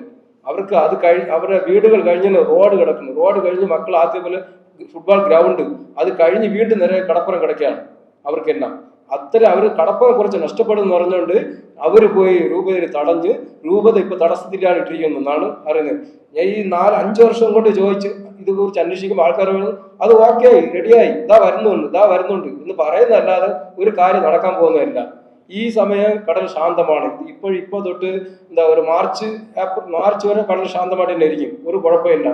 ഈ മഴ സമയം ജൂൺ ജൂലൈ ആഗസ്റ്റുകൾ വരുമ്പോൾ കടൽ അങ്ങ് കയറി വരുമ്പോൾ വീടുകളെല്ലാം നഷ്ടപ്പെട്ട് തീരുമ്പോൾ അപ്പോൾ ഗവൺമെന്റ് പറയാണ് ഇപ്പോഴൊന്നും ചെയ്യാൻ പറ്റില്ല, കടൽ ഭയങ്കര ഇതായിട്ടിരിക്കുകയാണ്, ഇപ്പോഴൊന്നും ചെയ്യാൻ പറ്റില്ല, കടൽ ശാന്തമാകാൻ തന്നെ എല്ലാം ചെയ്യാൻ പറ്റും. ഇപ്പോൾ ശാന്തമല്ല, എന്തുകൊണ്ട് ഇപ്പോൾ ചെയ്യുന്നില്ല? ഇതാണ് നാട്. ഇത് കേട്ട് കേട്ട് ഇനി മടുത്ത് 5 വർഷം കൊണ്ട് കേട്ട് മടുത്ത്. ഇത് കടൽ ശാന്തമായിട്ടിരിക്കുക, എല്ലാവരും ശാന്തമായിട്ടിരിക്കുകയാണ്. കടലിൽ കയറി വരുമ്പോൾ നമ്മൾ എന്തെങ്കിലും ചോദിക്കുമ്പോൾ അവർ പറയുന്നത് ഇപ്പോൾ ഒന്നും ചെയ്യാൻ പറ്റൂല. ഇതാണ്. പക്ഷെ രൂപത, റിസോർട്ട്, ഇങ്ങനെ ഓരോരുത്തർ വ്യക്തി വൈരാഗ്യങ്ങൾ കാരണം എല്ലാം തടഞ്ഞാണ്. ഞാൻ ഇപ്പം ഈ പറഞ്ഞ കാര്യം നിങ്ങൾ ന്യൂസിലിട്ട് രൂപത കേൾക്കും. അവർ എൻ്റെ അടുത്ത് ചോദിക്കാം, എനിക്ക് കുഴപ്പമില്ല. ഇതിന് വേണ്ടി ഏത് അറ്റം വരെ ഞാൻ തയ്യാറാണ്. കാരണം ഇപ്പോഴും ബീച്ച് ഏരിയയിൽ അരയിലിരിക്കുന്നത് ഒരു 5-6 വീടാണ് ഇരിക്കുന്നത്. അതിലൊന്ന് ഞങ്ങളുടെ വീടാണ്. എൻ്റെ അച്ഛൻ അമ്മ അവിടെ താമസിക്കുന്നത്. വയസ്സായി. ഞാൻ അവരെ എന്നാലും മുകളിൽ വിളിക്കുകയാണ്. എൻ്റെ വീട് മുകളിലായിരുന്നു. അവർ ഞങ്ങൾ മുകളിൽ വിളിക്കുകയാണ്. അവർ വരുന്നില്ല. അവർക്കത് ഇഷ്ടമില്ല. അവർ ഞങ്ങൾ മരിച്ച ശേഷമാണെങ്കിൽ ഞങ്ങൾ ഈ വീടിന് എഴുതി കൊടുത്തിട്ട് പോയി, ഞങ്ങൾക്ക് വേണ്ട. അതുപോലെ കുറേ വീടുകൾ അവിടെ ഇരിക്കണം. ഒരു 5-6 വീടുകൾ ഇരിക്കണം. കടല് വീട്ടിൽ നിന്ന് പുറത്തെടുത്ത് വെച്ചാൽ കടലാണ്. അപ്പോൾ ഈ ജൂൺ ജൂലൈ സമയങ്ങളിൽ എൻ്റെ അച്ഛനമ്മ മുകളിൽ വരും. കടല് ഭയങ്കര ശക്തമായിട്ടിരിക്കുന്ന സമയം മുകളിൽ വരും. ഈ സമയങ്ങളിൽ അവർ താഴെയാണ് താമസിക്കുന്നത്. ഇങ്ങനെ എന്താ പറയാ, പറഞ്ഞാലൊക്കെ ഒരുപാടുണ്ട്. ഞങ്ങൾ ഇപ്പോഴും അവർ എന്ത് കഷ്ടപ്പാടുകൾ നടക്കുന്നത് നിങ്ങൾ കണ്ടാണ്. ഇനി തിരിച്ച് നിങ്ങളുടെ ഒരുപാട് നിറയെ പറയാനുണ്ട്. എനിക്ക് സങ്കടങ്ങൾ നിറയെ ഉണ്ട് സങ്കടങ്ങൾ. പക്ഷേ എൻ്റെ വീട് അവിടെ ഇരിക്കുന്നത് കൊണ്ട് മാത്രമല്ല, ഒരുപാട് ഞങ്ങളുടെ ആൾക്കാർ സ്വന്തം നാടും വീടെ വിട്ട് മുകളിൽ പോകാൻ പറയുകയാണ്. എന്തിനു പോകണം സ്വന്തം നാട് സ്ഥലങ്ങൾ വിട്ട്? പണ്ട് 100-103 വർഷങ്ങൾ മുമ്പ് തമിഴ്നാട് അത്തിപ്പെട്ടി എന്ന ഒരു ഗ്രാമം ഇതുപോലെ കടൽ വന്ന് ഇല്ലാതായി. അതുപോലെ കുറച്ച് വർഷം കഴിഞ്ഞ പൊഴിയൂരിലെ കൊല്ലംകോട് എന്ന് പറയുന്ന ഒരു നാട് ഇല്ലാതാവും. അവിടെ ഇല്ലാതാവും. ഇല്ലാതായി ഇപ്പോഴും. അതുപോലെ വീണ്ടും ഇന്ത്യൻ മാപ്പിൽ തന്നെ അങ്ങനെ ഇല്ലാതായി ആവും. അത് ഉറപ്പാണ്. നമസ്കാരം. എൻ്റെ വീട് ആദ്യം വന്നിട്ട് തീരദേശം കടലോട് അടുത്തായിരുന്നു. 5ാമത്തെ വീടായിരുന്നു. കടലും വീടുമായിട്ടാണ്, കുടുംബമായിട്ടാണ് താമസിച്ചിരുന്നത്. അപ്പം 2017 തീരം ആകെപ്പാടെ നഷ്ടപ്പെട്ടത്. അപ്പം എൻ്റെ ഭർത്താവ് വന്നിട്ട് യഥാർത്ഥ ഒരു മത്സ്യത്തൊഴിലാളികളായിരുന്നു. അവിടെ ഏകദേശം ഒരു 10-35ഓളം കട്ടമരത്തുകാരുണ്ടായിരുന്നു. 2017 കഴിഞ്ഞിട്ട് പകുതിയായപ്പോഴാണ് ഗവൺമെൻറ് ഒരു ഉത്തരവിറക്കിക്കൊണ്ട് ഒരു 6-7 പേരായിട്ട് തീരദേശത്ത് വരുന്നതായിട്ട് കണ്ടത്. അപ്പം എന്തിനു വന്നെന്ന് ചോദിച്ചപ്പം പറയണത്, തീരം നഷ്ടപ്പെട്ടതിൻ്റെ പേരിൽ പുനർവേഗമായിട്ട് ബന്ധപ്പെട്ട് ഈ വീടുകളെ മാറ്റി താമസിപ്പിക്കാനായിട്ട് നിങ്ങൾക്ക് വേറെ വീട് തരും എന്ന് പറഞ്ഞിട്ട് ഒരു സർവേ എടുക്കാനായിട്ട് ആൾക്കാർ വന്നു. അപ്പം ഞങ്ങൾ വീട് കൊടുക്കും എന്ന് പറഞ്ഞിട്ട് ഞങ്ങൾ 3 കുടുംബമാണെന്ന് പറഞ്ഞിട്ട് നമ്മൾ ആ സർവേ പ്രകാരം പേര് കൊടുത്തു. അങ്ങനെ ഇരിക്കുമ്പോൾ തന്നെ 2018 അവർ ഒരു എഗ്രിമെൻ്റ് വയ്ക്കുകയാണ്. ഞങ്ങൾ നിങ്ങൾക്ക് ഫ്ലാറ്റാണ് തരാൻ പോണത്, സമ്മതമാണോ എന്ന് പറഞ്ഞിട്ട്. ഞങ്ങൾ ഒരു പ്രാവശ്യം സമ്മതം കൊടുത്തു. വീണ്ടും വിളിക്കുന്നു, ഒരു പ്രാവശ്യം കൂടെ വയ്ക്കാൻ. അങ്ങനെ 3 പ്രാവശ്യം സമ്മതപത്രത്തിൽ ഞങ്ങൾ ഒപ്പിട്ട് കൊടുത്ത് അങ്ങനെയാണ് ഞങ്ങൾക്ക് പുനർവേഗമായിട്ട് 3 ഉപകുടുംബമാക്കി ഫ്ലാറ്റ് ഞങ്ങൾക്ക് തന്നത്. ആ ഫ്ലാറ്റ് തന്നത് 1 സെന്റ് സ്ഥലം, 1.5 സെന്റ് സ്ഥലത്തിലാണ് 2 ഫ്ലാറ്റ്. അതായത് താഴെ വന്നിട്ട് 4 കുടുംബവും മുകളിൽ വന്നിട്ട് 4 കുടുംബവും. അപ്പം ആദ്യത്തെ വീടിന് A ബ്ലോക്കും B block, C block, D block. അപ്പം ഞങ്ങൾക്ക് 3 കുടുംബത്തിന് 2 ഫ്ലാറ്റ് തന്നത് A ബ്ലോക്കും C ബ്ലോക്കും. അപ്പം എനിക്ക് തന്ന വീടാണെങ്കിൽ 4 വർഷം 5 വർഷം തികയാൻ പോണ്. ഇന്ന് ഇതുവരെ ഞാൻ ആ വീട്ടിൽ കയറിയിട്ടില്ല. കാരണം 2 റൂമിൽ ടൈൽസ് പണിയൊന്നും ചെയ്ത് തന്നില്ല. അവിടെ ഇനി ഒരു 1 ലക്ഷം 1.5 ലക്ഷം രൂപ ചിലവാക്കിയാലേ ആ വീടുകൾ കയറാൻ പറ്റും. കാരണം ഇപ്പം അവർ പറഞ്ഞുണ്ടാക്കിയത് എഗ്രിമെൻ്റ് വയ്ക്കുന്നത് 10 വർഷം കഴിഞ്ഞാലേ ഈ വീട് നിങ്ങൾക്ക് സ്വന്തമാകത്തുള്ളൂ. വീട്ടു നമ്പറും അതേ രീതിക്ക് തരത്തുള്ളൂ എന്നാണ് പറഞ്ഞത്. ഇതുവരെ വീട്ടു നമ്പർ തന്നിട്ടില്ല, പട്ടയം പ്രമാണം തന്നിട്ടില്ല. ഭയങ്കര കഷ്ടമാണ് ഞങ്ങൾക്ക് ഇവിടെ നിന്ന് അങ്ങോട്ട് പോകാനും വരാനും. അവിടെ താമസിപ്പിക്കുന്ന മക്കളും കുട്ടികളും ഒരുപാട് വേദന അനുഭവിച്ചാണ് അവിടെ കഴിയുന്നത്. ഒരു പള്ളിയിൽ പോകാനോ അങ്ങോട്ട് പോകാനോ ഇങ്ങോട്ട് പോകാനോ ഒരു വഴിയും അവിടെ കാണുന്നില്ല. അങ്ങനെ പല സങ്കടങ്ങളും ഞങ്ങൾക്ക് അവിടെ ഉണ്ട് ഫ്ലാറ്റിലോട്ട്. കാരണം ഈ ഫ്ലാറ്റ് തന്നതേ ഞങ്ങൾ കയറി പോയത് തെറ്റാണെന്നാണ് തോന്നുന്നത്. തീരത്ത് കിടന്നിരുന്നെങ്കിൽ ഇത്രയും ഞങ്ങൾക്ക് സങ്കടങ്ങൾ വരില്ലായിരുന്നു. ഞാൻ പുനർജീവനം പദ്ധതി പ്രകാരം മത്സ്യത്തൊഴിലാളികൾക്ക് സുരക്ഷിതമായ ഒരു ഭവനം എന്നാണ് നമ്മുടെ സർക്കാർ നമുക്ക് അനുവദിച്ചു തന്ന പുനർജീവനം പദ്ധതിയുടെ നിറവ് ഫ്ലാറ്റ്. അവിടെ ഞാനിന്ന് താമസിച്ചിട്ട് 5 വർഷം ഏകദേശം ആവാറായി. ഈ 5 വർഷത്തിൽ ഈ സർക്കാർ നമ്മുടെ ഈ നിറവ് ഫ്ലാറ്റിലോട്ട് വന്നിട്ടില്ല. എന്താണ് നിങ്ങളുടെ ബുദ്ധിമുട്ടെന്ന് അവർ ചോദിച്ചിട്ടില്ല. ഒരുപാട് ബുദ്ധിമുട്ടുകൾ നിറവ് ഫ്ലാറ്റിൽ ഞങ്ങൾ ഒരുപാട് ബുദ്ധിമുട്ടുകൾ അനുഭവിക്കുന്നുണ്ട്. സ്ത്രീകളായാലും കുട്ടികളായാലും കൂടുതൽ അനുഭവിക്കുന്നത് കുട്ടികളാണ്. അവർക്ക് കളിക്കാനായിട്ട് ഒരു സൗകര്യമില്ല. ഈ പൊഴിയൂർ ഗ്രാമം എന്ന് പറയുന്നത് തന്നെ നമ്മുടെ ഫുട്ബോളിൻ്റെ ഗ്രാമമാണ്. ആ ഗ്രാമത്തിൽ ഇന്ന് ഫുട്ബോൾ കളിക്കാൻ ആരുമില്ല. ഇപ്പൊ സന്തോഷ് ട്രോഫി വരെ നേടിയ ഒരു ഗ്രാമം അതാണ് ഞങ്ങളുടെ പൊഴിയൂരിൻ്റെ ഗ്രാമം എന്ന് പറയുന്നത്. ഇപ്പൊ കുട്ടികൾക്ക് ഫുട്ബോൾ കളിക്കാൻ തീരമില്ല, ഗ്രൗണ്ടും ഇല്ല. എവിടെ പോയി കളിക്കും? വേറൊരു നാട്ടിലാണ് പോയി കളിച്ചുകൊണ്ട് വരുന്നത്. അപ്പോൾ അതൊക്കെ കുട്ടികളുടെ വിദ്യാഭ്യാസത്തിനും ഇതിനും വളരെ ബുദ്ധിമുട്ട് നേടുന്ന ഒരു ഇതാണ്. എൻ്റെ ചെറുപ്പം ഞാൻ കളിച്ചു വളർന്നത് പൊഴിയൂർ തീരദേശത്താണ്. എൻ്റെ ഒരു ഓർമ്മ വെച്ച നാൾ മുതൽ ആൺപെൺ വ്യത്യാസമില്ലാതെ ഞങ്ങൾ കളിച്ച് കൗമാരപ്രായം വരെ ഞങ്ങൾ കളിച്ചു വളർന്ന ഈ തീരദേശം ഇന്നില്ല. ഇപ്പോൾ ഞാൻ പറയുന്നത് എൻ്റെ വീട് തീരദേശത്തായിരുന്നെങ്കിൽ നല്ലതായിരുന്നു എന്ന് ഞാനിപ്പോൾ ആഗ്രഹിക്കുന്നു. കാരണം ഈ നിറവ് ഫ്ലാറ്റിലോട്ട് പോയപ്പോഴത്തേനും ഒരു അടിസ്ഥാന സൗകര്യങ്ങളും അവിടെ ഇല്ല. പറയുമ്പോൾ വീടുകൾ വന്നിട്ട് എല്ലാം മുഖത്തോട് മുഖം ചേർന്നിരിക്കുന്ന ഒരു ഫ്ലാറ്റ്. നമുക്ക് ആരോട് സംസാരിക്കാനോ എന്തെങ്കിലും ഒച്ചത്തിൽ സംസാരിക്കാനോ നമുക്ക് സാധിക്കത്തില്ല. വേസ്റ്റ് ഇടാനുള്ള സൗകര്യം അവിടെ ഇല്ല. എല്ലാവരും കൊണ്ടുവന്ന് ആ ഫ്ലാറ്റിൻ്റെ ഫ്രണ്ടിലോട്ടാണ് കൊണ്ടുപോയി ഇടുന്നത്. അത് കാരണം പാമ്പുകളുടെ ശല്യം അവിടെ ഉണ്ട്. പാമ്പ് കടിച്ചിട്ടുള്ളവരും ഉണ്ട്. അങ്ങനെ ഒരുപാട് ബുദ്ധിമുട്ടുണ്ട് അവിടെ. പിന്നെ ഈ സ്നഗ്ഗി അതൊക്കെ എല്ലാം ഉപയോഗിക്കുന്നതെല്ലാം ഇവിടെ വലിച്ചെറിഞ്ഞിട്ടാണ്. അവർക്ക് അതുപോലും സംരക്ഷിക്കാനുള്ള ഒരു സൗകര്യം അവിടെ അവർ തന്നിട്ടില്ല. ഞങ്ങൾ കയറിയതിന് 4-5 മാസം കഴിഞ്ഞിട്ട് പെയിന്റുകൾ പോകാൻ തുടങ്ങി. വീടിൻ്റെ പെയിന്റുകളൊക്കെ ഇളകാൻ തുടങ്ങി. പിന്നെ വന്നിട്ട് വെള്ളം ലീക്കാവാൻ തുടങ്ങി. ഇപ്പോൾ ഈ ഇടയ്ക്ക് 1 മാസം ആയില്ല അവർ നമുക്ക് തരുന്ന വെള്ളം, കുടിക്കാനുള്ള വെള്ളം, ആ ടാങ്ക് വരെ അവർ അടച്ചിട്ടില്ല. തുറന്ന ടാങ്കാണുള്ളത്, ക്ലീൻ ചെയ്തിട്ടില്ല. അതിപ്പോൾ എലിയൊക്കെ ചത്തിട്ടാണ്. ഇപ്പം ഞങ്ങളാണ് ക്യാഷ് കൊടുത്ത് ഷെയർ ചെയ്തിട്ടാണ് ഞങ്ങൾ ആ ടാങ്ക് ക്ലീൻ ചെയ്ത് ശുദ്ധീകരിച്ചാണ് ഇപ്പം ഞങ്ങൾ വെള്ളം കുടിക്കുന്നത്. ഇതിൻ്റെ വീഡിയോസ് വരെ ഞങ്ങളുടെ കയ്യിലുണ്ട്. ആ എലികൾ ചത്ത് കിടക്കുന്ന ആ ടാങ്ക് അതുപോലും അവർ അടയ്ക്കാതെയാണ്, ഒരു സുരക്ഷിതത്വം ഇല്ലാതെയാണ് ഞങ്ങളെ കൊണ്ട് ആ നിറവ് ഫ്ലാറ്റിലോട്ട് ഏൽപ്പിച്ചത്. ഞങ്ങൾ ഒരു പൊഴിയൂർ ഗ്രാമത്തിലോട്ട് തന്നെ അവർ സ്ഥിരമാക്കിയിരുന്നെങ്കിൽ, ഈ കടൽക്ഷോഭം ഇല്ലാതിരുന്നെങ്കിൽ, ഈ തീരം ഞങ്ങൾക്ക് ഉണ്ടായിരുന്നെങ്കിൽ ഞങ്ങൾ ഇപ്പോഴും ആ തീരത്തിലോട്ട് വസിക്കുമായിരുന്നു.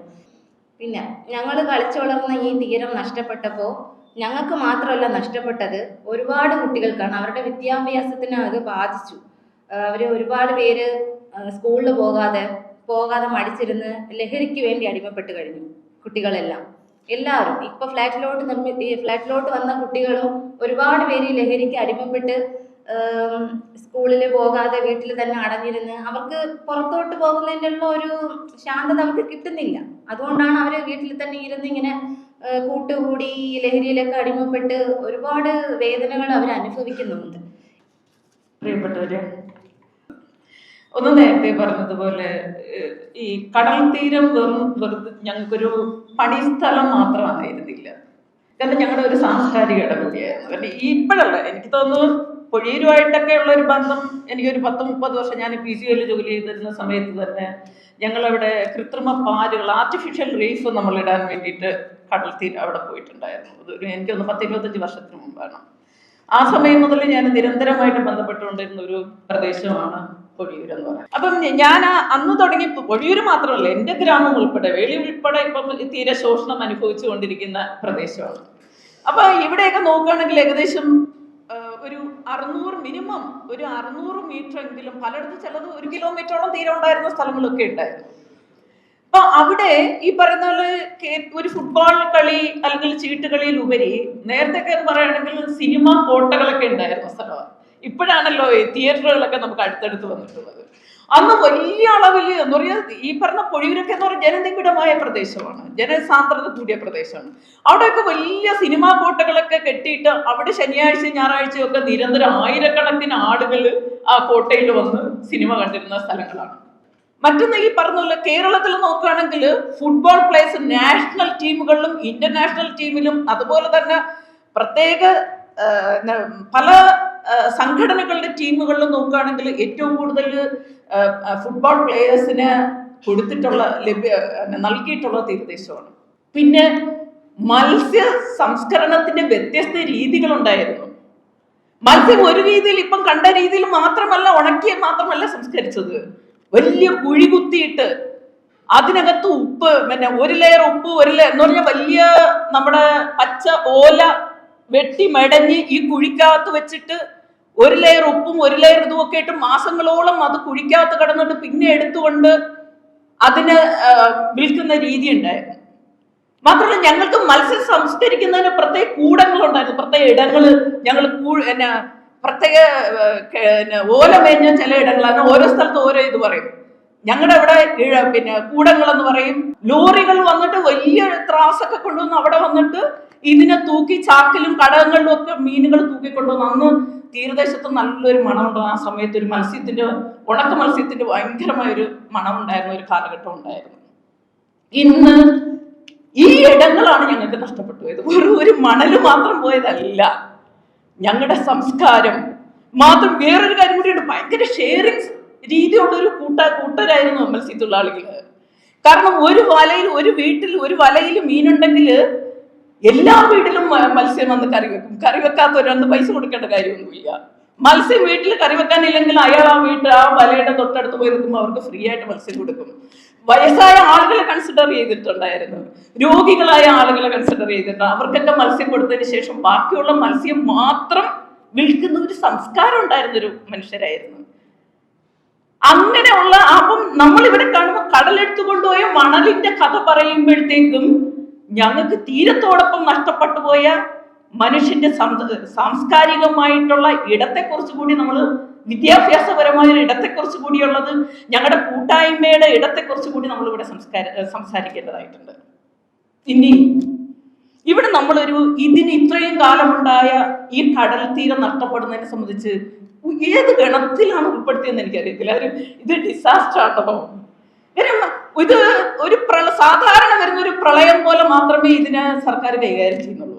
ഗീത നേരത്തെ പറഞ്ഞു, ഒരു ക്യാമ്പിന് സർക്കാർ ഒരു ക്യാമ്പ് ഇതുപോലെ ദുരന്തം വരുമ്പം 45 ദിവസം മാത്രമേ സർക്കാരിന്റെ കണക്കനുസരിച്ച് ഒരു ക്യാമ്പ് പ്രവർത്തിക്കാൻ അനുമതിയുള്ളൂ. ഇത് രൂപപ്പെട്ടു വന്നത് 1970കളിലാണ്. ആദ്യം പൊഴിയൂര് കടലെടുക്കുന്നതിന് മുമ്പ് തന്നെ ഇൻഡോ നോർവീജിയൻ പ്രോജക്റ്റിന്റെ ഭാഗമായിട്ടാണ് നമ്മുടെ വിഴിഞ്ഞ മത്സ്യബന്ധന തുറമുഖം വരുന്നത്. ആ തുറമുഖം വന്ന സമയത്ത് ആദ്യം കടലെടുപ്പുണ്ടായത് തിരുവനന്തപുരം ജില്ലയിലുണ്ടായ പൂന്തറ പോലുള്ള പ്രദേശത്താണ്. അന്ന് വലിയ സമരങ്ങളൊക്കെ ഉണ്ടായതിനു ശേഷമാണ് പൂന്തറയിൽ വലിയ പുലിമുട്ടുകൾ സ്ഥാപിച്ചുകൊണ്ട് അവിടെ സുരക്ഷിതമായിട്ടുണ്ടായത്. അപ്പൊ ഇതൊരു തുടർക്കഥ ആയിട്ട് പോലും ഈ പറയുന്ന കടലെടുത്തു പോകുന്ന തീരത്തിന്റെ മനുഷ്യരെ എങ്ങനെ സംരക്ഷിക്കാമെന്നുള്ളൊരു പദ്ധതി ഇത്രയും കാലമായിട്ട് നമ്മുടെ സർക്കാരിന് ഉണ്ടായിട്ടില്ല. അതുകൊണ്ട് തന്നെ ഇവരെന്താ ചെയ്യുന്നത്? ആദ്യം ചെയ്യുന്നത് നമ്മുടെ ആളുകളെ എല്ലാവരും കൊണ്ടുപോയി ഞങ്ങളുടെ സ്കൂളുകളിൽ കൊണ്ടിടും. സ്കൂളുകളിൽ അതുകൊണ്ട് എന്താ സംഭവിക്കുന്നത്? ഞങ്ങളുടെ വളരുന്ന കുട്ടികളുടെ വിദ്യാഭ്യാസത്തിന്റെ ഏറ്റവും അടിത്തട്ടിൽ കൊണ്ടുപോയി കത്തിവെക്കുകയാണ് ചെയ്യുന്നത്. അവിടെ നിന്ന് അറിയാം, വലിയതുറയില് കാലാകാലങ്ങളായിട്ടുണ്ടായ ഒരു സ്കൂളിൽ എന്താ ചെയ്യുന്നത്? ഡിവിഷൻ കുറഞ്ഞു അവസാനം എന്താ പറഞ്ഞാൽ ഒരു സ്കൂളിനകത്ത് 3-4 ഡിവിഷനുള്ള, അല്ലെങ്കിൽ 7ാം ക്ലാസ് വരെ 4ാം UPയോ അല്ലെങ്കിൽ LPയോ സ്കൂള് വരുന്ന ആ സ്കൂളിൽ കംപ്ലീറ്റ് ക്യാമ്പുകളായിട്ട് മാറുമ്പം കുട്ടികളും അവിടെ മാതാപിതാക്കൾ ചേർക്കുന്നില്ല. കാരണം അവര് വേറെ സ്കൂളുകളിലേക്ക് മറ്റു ഇടങ്ങളിലേക്കൊക്കെ പോവുകയാണ്. അങ്ങനെ വരുമ്പോഴത്തേക്ക് ഇവിടെ എന്താ ചെയ്യുന്നത്? ആ സ്കൂളുകളിൽ കുട്ടികളുടെ സ്ട്രെങ്ത് ഇല്ല എന്ന് പറഞ്ഞ് പലപ്പോഴും ഡിവിഷൻ കൊട്ടി വരയ്ക്കും. ആ സ്കൂൾ തന്നെ ഇല്ല, നഷ്ടപ്പെട്ടു പോകുന്ന ഒരു സ്ഥിതിവിശേഷമുണ്ട്. ഇനി 45 ദിവസം ഇവരെ എങ്ങനെയാണ് കൈകാര്യം ചെയ്യേണ്ടത്? അവിടെ ക്യാമ്പ് ഒരു പരിഗണന അവിടെ ഇല്ല. ഞങ്ങളും ആദിവാസികളും ദളിതരും ഒക്കെ ഈ പറയുന്ന ഭരണകൂടത്തിന്റെ ചിന്തയിൽ ഇവിടുത്തെ കോമൺ പൗരന്മാരാണെന്നുള്ള ഒരു കൺസിഡറേഷൻ പോലും ഞങ്ങൾക്കില്ല. ഈ 45 ദിവസം ഞാൻ ഈ പല ക്യാമ്പുകൾ, ഗീതയുടെ ഈ ക്യാമ്പിനൊക്കെ മുമ്പ് ഞാൻ വലിയതുറ ക്യാമ്പിലൊക്കെ ഞാൻ ഒത്തിരി കാലം വർക്ക് ചെയ്തിട്ടുള്ള ഒരാളാണ്. അവിടെ ഒരു 60, ഇപ്പോഴാണ് 60 രൂപയാണ്, നേരത്തെ 45 രൂപയാണ്. ഈ 45 രൂപ കൊണ്ട് ഒരു ദിവസം എങ്ങനെ ഭക്ഷണം കഴിക്കാൻ പറ്റും? ഇതിനകത്ത് ഗർഭിണികളുണ്ട്, മുലയൂട്ടുന്ന അമ്മമാരുണ്ട്, ഒരു പ്രത്യേക രോഗികളായിട്ട് നന്നായിട്ട് ആരോഗ്യം വീണ്ടെടുക്കേണ്ട രോഗികളായിട്ടുള്ള ആളുകളുണ്ട്. ഇവർക്ക് യാതൊരു തരത്തിലും സ്പെഷ്യൽ കൺസിഡറേഷൻ അതിനകത്തില്ല. അപ്പം അതുകൊണ്ട് എന്ത് ചെയ്യുന്നു, ഇവിടെ ഈ ഭക്ഷണത്തിന് വേണ്ടിയിട്ടുള്ള അടികൾ ഇങ്ങനെ കൂടുകയാണ്. അപ്പൊ ഇവരെന്ത് പറയും, ഈ ജനം മൊത്തം ഇങ്ങനെയാണ്, ആർത്തി മൂത്ത ഭണ്ഡാരങ്ങളാണ്. അല്ല, ഞങ്ങളുടെ അവിടെ അത് മത്സ്യത്തൊഴിലാളി എന്നുള്ള ഒരു സാധനം എപ്പോഴും ഇങ്ങനെയാണെന്ന് പറഞ്ഞുകൊണ്ട് ഞങ്ങൾ തരം താഴ്ത്തുകയാണ് അതിലൂടെയും സംഭവിക്കുന്നത്. രണ്ടാമത് എന്താ സംഭവിക്കുന്നത്, 45 ദിവസം ഈ പറഞ്ഞല്ലോ ബാത്റൂമില്ല. 3 സ്കൂളുകളിലുള്ള 2-3 ബാത്റൂമിലേക്ക് വേണ്ടി ഈ 100 കണക്കിന് ആളുകൾ ഇങ്ങനെ ക്യൂ നിൽക്കുകയാണ്. അപ്പൊ എന്ത് ചെയ്യും, പെട്ടെന്ന് ഒരാഴ്ച കൊണ്ട് ടോയ്ലറ്റ് നിറയും. നിറഞ്ഞ ടോയ്ലറ്റിന്റെ പുറത്തുകൂടെ ഇരുന്ന് മലമൂത്ര വിസർജനം ചെയ്യേണ്ട ഈ ആരോഗ്യത്തിൽ ഒന്നാമത് നിൽക്കുന്ന കേരളത്തില് ഗതികെട്ട മനുഷ്യരായിട്ട് മാറിയിട്ടുണ്ട് മത്സ്യത്തൊഴിലാളികൾ. പെൺകുട്ടികൾക്ക് സ്കൂളിൽ പോകാൻ പറ്റുന്ന പെൺകുട്ടികൾക്ക് വൃത്തിയോടുകൂടി പോകാൻ പറ്റുന്നില്ല. അവിടെ പെൺകുട്ടികളെയും ആൺകുട്ടികളെയും മാറ്റി നിർത്തപ്പെട്ടിട്ടുള്ള സംഭവങ്ങൾ ധാരാളം ഉണ്ടായിട്ടുണ്ട്. സ്കൂളിൽ എവിടെ നിന്നാ വരുന്നത്, ഇന്ന ക്യാമ്പ് നിന്നാ വരുന്നത്. ഒരു മാസമുറയായ പെൺകുട്ടിക്കൊന്ന് ഒരു പാഡ് ഒന്ന് മാറ്റി ഒന്ന് ശുചിയാക്കിയിട്ട് കോളേജിൽ പോകാനോ സ്കൂളിൽ പോകാനോ പറ്റി കഴിയാത്ത ദിവസങ്ങൾ ഉണ്ടായിട്ടുണ്ട്. ആ കുട്ടി നേരിടുന്ന മാനസികമായിട്ടുള്ള ടോർച്ചറിങ് അല്ലെങ്കിൽ അവളുടെ മെന്റൽ ഹെൽത്ത് എങ്ങനെയായിരിക്കും എന്നതിനെ സംബന്ധിച്ച് യാതൊരുവിധ പരിഗണനയും സർക്കാരിന്റെ ഭാഗത്തുനിന്നില്ല. ഇനി 45 ദിവസം കഴിഞ്ഞാലോ, 45 ദിവസം കഴിഞ്ഞാൽ ഇവർ പറയും ഇറക്കി വിടാൻ പറയാ. എങ്ങോട്ട് പോകും, വീടില്ലാത്ത മനുഷ്യർ എങ്ങോട്ട് പോകും? അവർക്ക് പകരം ഈ പ്രളയം വരുന്നത് പോലെ ഒരു മലവെള്ളം വന്നിട്ട് വീടുകളിലേക്ക് വെള്ളം കയറി വെള്ളം ഒലിച്ചു പോകുമ്പോഴത്തേക്കും വൃത്തിയാക്കി തിരിച്ചു പോകാൻ പറ്റുന്ന മനുഷ്യരല്ല ഇവിടെ. അപ്പൊ അത് കഴിയുമ്പോൾ വീണ്ടും അവര് ആ സ്കൂളിൽ കണ്ടിന്യൂ അല്ലെങ്കിൽ വേറെ ബന്ധു വീടുകളിലോ അല്ലെങ്കിൽ വാടക വീടുകളിലോ ഒക്കെ പോകുന്ന ഒരു സ്ഥിതിവിശേഷമാണ് ഉള്ളത്. രണ്ടാമത് ഈ ഫ്ലാറ്റിനെ സംബന്ധിച്ച് പറയുമ്പോഴും നേരത്തെ ഞാൻ പറഞ്ഞ പോലെ വിശാലമായി കടൽ തീരത്ത് കിടന്നുറങ്ങിയ മനുഷ്യരാണ്. നല്ലൊരു അറ്റ്മോസ്ഫിയറിൽ ജീവിച്ചിരുന്ന മനുഷ്യരെയാണ് ഈ കൊണ്ടുപോയി ഫ്ലാറ്റിലേക്ക് കൊണ്ടിട്ടത്. ഇവര് താമസിക്കുന്ന ഫ്ലാറ്റിൽ ഒരു മനുഷ്യന് മാനസിക രോഗിയായി മാറി. ഈ ഫ്ലാറ്റ് എന്ന് പറഞ്ഞാൽ വീട് സ്ഥലവും ഇല്ലാത്തവർക്ക് വേണ്ടിയിട്ടുള്ള സംഭവമാണിത്.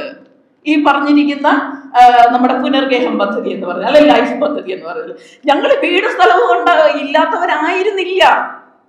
നിങ്ങൾ പറഞ്ഞത് ഈ ആളുകൾ പറയുന്നത് ഞങ്ങളോട് ചോദിക്കുന്ന ഒരു ചോദ്യമാണ്, നിങ്ങൾ എന്തിനുകൊണ്ട് ഈ കടലിന്റെ അടുത്തുകൊണ്ട് വീട് വെച്ചു? ഞങ്ങൾ കേരളത്തിലെ ഒരു മത്സ്യത്തൊഴിലാളികളും കടലിന്റെ അടുത്തുകൊണ്ട് വീട് വെച്ചവരല്ല. ഞങ്ങൾക്കറിയാം 600 മീറ്റർ കിടക്കുന്ന കടൽ ഒരു സമയത്തൊന്ന് കയറി വരും, ഇറങ്ങിപ്പോവും. അത് ഞങ്ങൾ ആ കടലിൽ ഒരുപാട് തരത്തില് കണ്ടു വളർന്ന മനുഷ്യരായതുകൊണ്ട്, കടലിന്റെ സ്വഭാവം അറിയുന്ന മനുഷ്യരായതുകൊണ്ട് അവൻ ഒരു ആയുസ് മൊത്തം അധ്വാനിക്കുന്ന പൈസ മൊത്തം കൊണ്ടുപോയി കടലിൽ കൊണ്ടുപോയി കളയില്ല. അപ്പം അതുകൊണ്ട് കടൽ ഇങ്ങോട്ട് കയറി വന്നതും ഞങ്ങളുടെ കുഴപ്പം കൊണ്ടല്ല, നേരത്തെ സാറ് പറഞ്ഞതുപോലെ സിസ്റ്റം ഫെയിലിയർ ആയതുകൊണ്ടാണ്. ഞങ്ങളുടെ പ്രശ്നം അല്ലാത്തത് കൊണ്ട് ഞങ്ങളുടെ വീടും സ്വത്തും എടുത്തുകൊണ്ട് പോയിട്ടുണ്ടെങ്കിൽ കൃത്യമായി കണക്ക് പറഞ്ഞുകൊണ്ട് തരാനുള്ള ഉത്തരവാദിത്വം ഗവൺമെന്റിനുണ്ട്. ഇതുവരെയും കടലിൽ കയറി വീടുകൾ നഷ്ടപ്പെട്ടവരുടെ ഒരു നഷ്ടം ഇതുവരെയും കണക്കെടുപ്പ് എടുത്തിട്ടില്ല കേരളത്തിൽ എവിടെയും. ഫ്ലാറ്റ് എന്ന് കേൾക്കുമ്പോൾ എല്ലാവരും നോക്കുന്നത് ഈ സർക്കാർ കൊടുക്കുന്ന വലിയ വലിയ ഫ്ലാറ്റ് ഒക്കെ ഉണ്ടല്ലോ, വലിയ 650-1000 സ്ക്വയർ ഫീറ്റ് ഫ്ലാറ്റ് എന്നുള്ളതാണ്. അപ്പൊ എല്ലാവരും ചോദിക്കും നിങ്ങൾക്ക് എന്താ ഫ്ലാറ്റ് ഇപ്പൊ കൂടെ? ആ ഫ്ലാറ്റ് നേരത്തെ പറഞ്ഞു 410 മുതൽ 460 സ്ക്വയർ ഫീറ്റ്, ഇപ്പൊ എനിക്കൊന്ന് 560 സ്ക്വയർ ഫീറ്റ് വരെ ഉള്ള ഒരു ഫ്ലാറ്റാണ്. ആ ഫ്ലാറ്റിന്റെ കഥയാണ് നേരത്തെ പറഞ്ഞത്. 12 വർഷം കഴിഞ്ഞാലേ കൈവശം നിങ്ങളുടേതാണെന്നുള്ളൊരു ഒരു രേഖ ഉണ്ടാവത്തുള്ളൂ. ആ രേഖ ഇല്ലാത്തത് മൂലം എന്താ സംഭവിക്കുന്നത്? ഞങ്ങളുടെ കുട്ടികളുടെ വിദ്യാഭ്യാസം, കാരണം ഇന്നിപ്പോ ഉന്നത വിദ്യാഭ്യാസം വേണമെങ്കിൽ സമ്പത്ത് അനിവാര്യമാണ്. ആ സാമ്പത്തിക സ്ഥിതി ഇല്ലാത്തതുകൊണ്ട് ഞങ്ങളുടെ കുട്ടികൾക്ക് ഉന്നത വിദ്യാഭ്യാസത്തിൽ പോകാൻ പറ്റുന്നില്ല. ഏതെങ്കിലും കോളേജുകളിൽ ഞങ്ങളുടെ കുട്ടികൾക്ക് ഇപ്പം തരുമോ? ഞങ്ങളുടെ അച്ഛന്മാർ നടത്തുന്ന ധാരാളം കോളേജുകളുണ്ട്, ക്രിസ്ത്യൻ മിഷണറീസ് നടത്തുന്ന അല്ലെങ്കിൽ മുസ്ലിം മിഷണറീസ് നടത്തുന്നുണ്ട്. അവിടെയൊന്നും പാവപ്പെട്ടവനൊന്നും പോയാല് കോളേജിലൊന്നും പൈസ കൊടുക്കാതെ നമുക്ക് സീറ്റ് ലഭിക്കുന്ന ഒരു സാഹചര്യം ഇന്ന് കേരളത്തിലും ഇല്ല. അപ്പം അവിടെയാണ് അതിന് കേരളത്തിൽ പ്രൈവറ്റ് മാത്രം മാനേജ്മെന്റ് മാത്രമല്ല ഗവൺമെന്റ് കോളേജിൽ പോലും ഇല്ല, ശുപാർശ ഇല്ലെങ്കിൽ കിട്ടത്തില്ല. അപ്പൊ അവിടെ നോക്കുകയാണെങ്കിൽ ഞങ്ങളുടെ ഏക ആശ്രയം എന്താ? ഞങ്ങളുടെ പ്രമാണം കൊണ്ട് ഈ പണയം വെച്ചിട്ടാണ് പലപ്പോഴും ഞങ്ങളുടെ കുട്ടികളെ ഞങ്ങൾ ഉന്നത വിദ്യാഭ്യാസത്തിന് അയക്കുക അല്ലെങ്കിൽ വെളിയിൽ പഠിപ്പിക്കാൻ വിടുന്നത്. അത് തീർന്നു.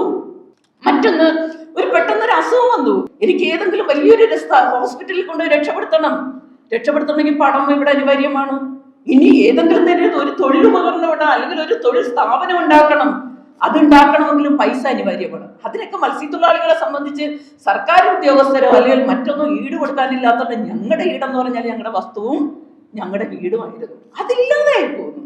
അപ്പൊ അക്ഷരാർത്ഥത്തിൽ പറയുകയാണെങ്കിൽ ഞങ്ങളുടെ വിദ്യാഭ്യാസ, സാമൂഹ്യ, സാമ്പത്തിക മേഖലയെ തകിടം മറിക്കുന്ന ഒരു പദ്ധതിയാണ് ഈ ഫ്ലാറ്റ് എന്ന് പറയുന്നത്. ഏറ്റവും കൂടുതൽ മൈഗ്രേഷൻ നടന്നിട്ടുള്ള പൊഴിയൂരിൽ നിന്നാണ്. ഇത് കുറെ കാലത്തിന് മുമ്പ് JB രാജനും ഞങ്ങളൊക്കെ കൂടി ചേർത്തുകൊണ്ടുള്ളൊരു പഠനം നടത്തിയതിൻ്റെ ഭാഗമായിട്ട് ഒരു മത്സ്യത്തൊഴിലാളികളുടെ മൈഗ്രേഷൻ കൂടുതലുള്ളത് പൊഴിയൂർ, ഈ പറഞ്ഞ കൊല്ലങ്കോട്, പരുത്തിയൂർ, പൊഴിയൂർ ഭാഗത്താണ്. അപ്പൊ ഇവിടെ സംഭവിക്കുന്നത് ഈ മൈഗ്രേഷൻ ഇങ്ങനെ നടക്കുമ്പോഴും ഈ പറയുന്ന പോലെ കുടുംബങ്ങളിൽ ധാരാളം പ്രശ്നങ്ങൾ ഇങ്ങനെ രൂപപ്പെട്ട് വരുന്നുണ്ട്. വയലേഷൻ കൂടുന്നു, ഭാര്യ ഭർത്തൃ ബന്ധമില്ല, ശാരീരിക ബന്ധങ്ങൾ പോലും ഇവിടെ അപ്രസക്തമായതുണ്ട്. അതുമൂലമുള്ള വയലൻസ് ധാരാളമായിട്ടുണ്ട്. മാനസികമായിട്ടൊന്ന് തുറന്ന് പറയാനുള്ളൊരു ഒരു സ്പേസ് അവർക്ക് കിട്ടുന്നില്ല. അതുകൊണ്ട് ഈ പറഞ്ഞ പോലെ മയക്കുമരുന്നിന്റെ ഉപയോഗവും വിൽപ്പനയും കൂടുന്നുണ്ട്, സ്ത്രീകളുടെ മേലുള്ള വയലൻസ് കൂടുന്നുണ്ട്, ആരോഗ്യപരമായിട്ടുള്ള പ്രശ്നങ്ങൾ, ധാരാളം പ്രശ്നങ്ങളുണ്ട്. ഞങ്ങൾ ഏത് രീതിയിലാണ് ഉയരാൻ ശ്രമിച്ചത്, ആ ഉയർച്ചയെ തീർച്ചയായും എന്താ പറഞ്ഞാൽ താഴത്തേക്ക് കൊണ്ടുവരുന്ന ഒരു സമീപനമാണ് അടുത്തത്. അതെനിക്ക് തോന്നുന്നു. നിങ്ങളൊന്നും വളരണ്ട, നിങ്ങളൊക്കെ ഇത്ര ആയാൽ മതി, നിങ്ങൾ വളർന്നാൽ കൂടുതൽ ചിന്തിച്ച് രാഷ്ട്രീയപരമായിട്ട് ചിന്തിക്കാനും ഉയർച്ചയിലേക്ക് വരുമെന്നുള്ളൊരു ഒരു മുൻവിധിയോട് കൂടിയാണോ ഇത്രയും സമീപനം ഉണ്ടായിരുന്നുള്ളൊരു സംശയം മാത്രമേ ഉള്ളൂ. എനിക്കൊന്ന് സാറ് പറഞ്ഞതുപോലെ നമുക്ക് സമഗ്രമായ ഒരു അടുത്തൊരു പുതിയ ഗവൺമെന്റ് വരുന്നതിന് മുമ്പായിട്ട് തന്നെ എനിക്കൊന്ന് കേരളം കുറച്ചുകൂടി നമുക്ക് കേരളത്തിൽ നിരവധിയായിട്ടുള്ള എനിക്കൊന്ന് ഫ്ലാറ്റുകൾ കൂടുതലും കോളനികളായിട്ട്, കോളനി എന്ന് പറഞ്ഞാൽ ആ പഴയ കോളനികളിലേക്ക് മാഫിയ സംഘങ്ങൾ ഉണ്ടാക്കുക, ഗുണ്ടായിസം വളർത്തുക, മാനസിക പിരിമുറുക്കങ്ങൾ ഉണ്ടാക്കുക, അതിന്ന് ലാഭം കോരുന്ന ഒരു രാഷ്ട്രീയപരമായ ലാഭം കോരുന്ന ഒരു ഇടങ്ങളായിട്ട് ഇതുപോലെ ഈ പറയുന്ന ഇടങ്ങളെയും ഫ്ലാറ്റുകളെയും മാറ്റുന്നു എന്നൊരു തോന്നലാണ് എന്നെ സംബന്ധിച്ച് ഇത്രയും കാലത്ത് ഒരുപാട് ഇടങ്ങളിൽ പ്രവർത്തിച്ച ഒരു ഇതെന്നുള്ള രീതിയിൽ ഞാൻ മനസ്സിലാക്കാൻ കഴിഞ്ഞത്. എന്നാലും എനിക്ക് തോന്നുന്നു നമുക്ക് ഇതിനോടനുബന്ധിച്ച് എനിക്കൊന്ന് തീരത്തിന്റെ നിരവധി, ഇപ്പം സർക്കാരിന്റെ കഴിഞ്ഞ ദിവസത്തെ ഒരു കണക്കനുസരിച്ചുകൊണ്ട് അവർ പറഞ്ഞു 1970 ഫ്ലാറ്റുകൾ കേരളത്തിലുണ്ട്, കുടുംബങ്ങൾ ഫ്ലാറ്റുകളുണ്ടെന്നാണ് പറയുന്നത്. ഇപ്പം കഴിഞ്ഞ ദിവസം അവർക്കൊക്കെ അടുത്ത വർഷത്തോടുകൂടി കൈവശാവകാശ രേഖ കൊടുക്കുമെന്നുള്ളൊരു ഇതും കൂടി രാജുവിൻ്റെ ഭാഗത്തുനിന്ന്, നമ്മുടെ മിനിസ്റ്റർ രാജുവിൻ്റെ ഭാഗത്തുനിന്നുണ്ട്. അങ്ങനെ ഒരു സാധനം കൂടി വന്നിട്ടുണ്ട്. തീർച്ചയായും എനിക്കൊന്ന് അത്തരം ഒരു കൂട്ടായ്മ നമുക്ക് രൂപപ്പെടുത്തിക്കൊണ്ട് തീരത്തിൻ്റെ ഒരു നയം, പുതിയ കാലഘട്ടത്തിൽ പുതിയൊരു നയം നമുക്ക് രൂപീകരിക്കേണ്ടതായിട്ടുണ്ട്. നിർത്തുന്നു. നന്ദി. ഈ റിസർച്ച് യൂണിവേഴ്സിറ്റിയുടെ ഒരു മൾട്ടി ഡിസിപ്ലിനറി റിസർച്ചിന്റെ ഭാഗമായി ചെയ്യുന്നതാണ്, ക്രൈസ്റ്റ് യൂണിവേഴ്സിറ്റി ബാംഗ്ലൂരിലെ. ഇതിൽ ഒരു സയൻസ് കമ്പണന്റ് ഉണ്ട്, ഒരു സോഷ്യൽ സയൻസ് കമ്പണന്റ് ഉണ്ട്, ഒരു ലീഗൽ കമ്പണന്റ് ഉണ്ട്. അതിൽ ഞാൻ ചെയ്യുന്നത്, അല്ലെങ്കിൽ ഞങ്ങളുടെ സ്കോപ്പ് ഇസ് ലിമിറ്റഡ് ടു ഒരു സോഷ്യൽ സയൻസ് കമ്പണന്റ്. അപ്പോൾ ഇവിടെ കൂടുതൽ ഞങ്ങൾ കോൺസെൻട്രേറ്റ് ചെയ്തതെന്ന് പറഞ്ഞാൽ ഈ പൊഴിയൂർ റിലേറ്റഡ് ആയിട്ടുള്ള ഇറോഷനും ക്ലൈമറ്റ് ചേഞ്ചിന്റെയും ഒരു നറേറ്റീവ് ഒപ്പിയെടുക്കുക എന്നുള്ളതാണ്. ആളുകൾ എന്ത് പെർസീവ് ചെയ്യുന്നു, ആളുകൾ എന്ത് മനസ്സിലാക്കുന്നു, അല്ലെങ്കിൽ മത്സ്യത്തൊഴിലാളികൾ പൊതുവെ എന്ത് മനസ്സിലാക്കുന്നു എന്നുള്ളതാണ്, അല്ലെങ്കിൽ അവരുടെ അനുഭവങ്ങൾ എന്താണെന്നുള്ളത് ഞങ്ങൾ ഒപ്പിയെടുക്കാൻ നോക്കിയതാണ്. അതിൻ്റെ ഒരു ചെറിയൊരു രത്ന ചുരുക്കം ഇവിടെ പറയാം. ഇത് ഇന്റർവ്യൂ ബേസ് ചെയ്തിട്ടുള്ള ഒരു സ്റ്റഡിയാണ്. ഒരു 10-40 പേരെ ഇന്റർവ്യൂ ചെയ്യുകയും ഒരു ഫോക്കസ് ഗ്രൂപ്പ് ബേസ് ചെയ്ത് ഈ പ്രത്യേക മേഖലയിൽ ചെയ്യാനുള്ള കാരണം എന്ന് പറഞ്ഞാൽ, അവിടെ ഒരു 10 സയൻസ് സ്റ്റഡിയുടെ ഭാഗമായിട്ട് വന്നതെന്ന് പറഞ്ഞാൽ തിരുവനന്തപുരത്ത് ഏറ്റവും കൂടുതൽ ഇറോഷൻ സംഭവിച്ചിരിക്കുന്നതാണ്. അത് മനുഷ്യനിർമ്മിതമായ കാരണങ്ങൾ കൊണ്ടാകാം, അല്ലാതാകാം. അപ്പോൾ ഞങ്ങൾക്ക് ആദ്യം അറിയേണ്ടത് മത്സ്യത്തൊഴിലാളികൾ എങ്ങനെയാണ് ക്ലൈമറ്റ് ചേഞ്ചിനെ മനസ്സിലാക്കിയത് എന്നുള്ളതാണ്. അപ്പൊ അതിൽ നമ്മൾ ചോദിക്കുന്നത് അവർ തന്ന ഉത്തരങ്ങൾ എന്ന് പറയുന്നത് വളരെ വ്യത്യസ്തമായ ഉത്തരങ്ങളാണ്. അവർ കൂടുതലും പറഞ്ഞതെന്ന് പറഞ്ഞാൽ, അവർക്ക് പണ്ട് ഒരു 10-12 മണിക്കൂറോളം അവര് ഇപ്പൊ രാത്രി ഒരു 2 മണി മുതൽ അവർ നിന്ന് കഴിഞ്ഞാൽ ഉച്ചക്ക് ചിലപ്പോൾ ഒരു 11-12 2 മണി വരെ അവർ കടലിൽ നിന്നിരുന്നു. ഇന്ന് അവർക്കത് നിൽക്കാൻ പറ്റുന്നത് രാവിലെ പെട്ടെന്ന് ചൂടാകുന്നു എന്നുള്ള ഒരു അനുഭവമാണ് അവർ പറഞ്ഞത്. It's getting hotter. അതിനനുബന്ധമായിട്ട് അവർ വേറൊരു കാര്യം പറഞ്ഞതെന്ന് വെച്ചാൽ, ഇന്ന് നെയ്മത്തി കിട്ടുന്നില്ല. ഒരു പക്ഷേ ചൂടായത് കൊണ്ടായിരിക്കാം, സയൻസിലുള്ള ആളുകൾ ഉള്ളതുകൊണ്ട് അവർക്ക് അതിനെക്കുറിച്ച് കൂടുതൽ പറയാൻ പറ്റുമായിരിക്കും. പിന്നെ അതുപോലെ നത്തോലി കാണുന്നില്ല. അങ്ങനെ സ്പീഷിയുടെ നമ്പർ റെഡ്യൂസ് ചെയ്തു പോവുകയാണ്. കടലിന്റെ മണത്തിന് വ്യത്യാസം ഉണ്ടാകുന്നുണ്ട്. ഒരുപാട് 10-80-85 വയസ്സുള്ള ആളുകൾക്ക് സ്ഥിരമായി കടലിൽ പോയിക്കൊണ്ടിരിക്കുന്ന മത്സ്യത്തൊഴിലാളി പറഞ്ഞത് കടലിന്റെ മണത്തിന് വ്യത്യാസമുണ്ട്. അതെന്തുകൊണ്ടാണെന്ന് അറിയില്ല. But we are just collecting the narrative. ഇതൊരു ഓൺഗോയിങ് പ്രോജക്റ്റാണ്. 2 എന്ന് പിന്നെ അവർ പറയുന്നത് ഇതിന്റെ ബേസിക്കലി അവർ പണ്ട് പ്രഡിക്റ്റ് ചെയ്തിരുന്ന ഒന്നും തന്നെ അവർക്ക് ഇതിപ്പോൾ പ്രഡിക്റ്റ് ചെയ്യാൻ പറ്റുന്നില്ല. ഇപ്പൊ സാറ് പറഞ്ഞ കള്ളക്കടൽ എന്ന് പറയുന്ന ഒരു ഫിനോമിനൻ, അല്ലെങ്കിൽ ഇന്ന സമയത്ത് ഇന്ന രീതിയിലുള്ള മീനുകൾ കാണപ്പെടും, അല്ലെങ്കിൽ ഇന്ന സമയത്ത് ഇന്ന രീതിയിൽ കടൽ ബിഹേവ് ചെയ്യുക എന്ന് പറയുന്നത് അവർക്ക് വളരെ ബുദ്ധിമുട്ടുണ്ടാകുകയാണെന്ന് അവരെല്ലാവരും പറയുന്നുണ്ട്. അടുത്തത് ഈ സ്റ്റഡി മുഴുവൻ ഞങ്ങൾ മെമ്മറി ബേസ് ചെയ്തിട്ടുള്ള ഐഡിയാസ് ഒപ്പിയെടുക്കാൻ നോക്കി. മെമ്മറി, ഒബ്സർവേഷൻ ആൻഡ് സർവൈവൽ, ആ ഒരു മോഡലാണ് ഞങ്ങൾ കൂടുതലും സ്റ്റഡി നടത്തിയിരിക്കുന്നത്. ഞാൻ പെട്ടെന്ന് പറയാം.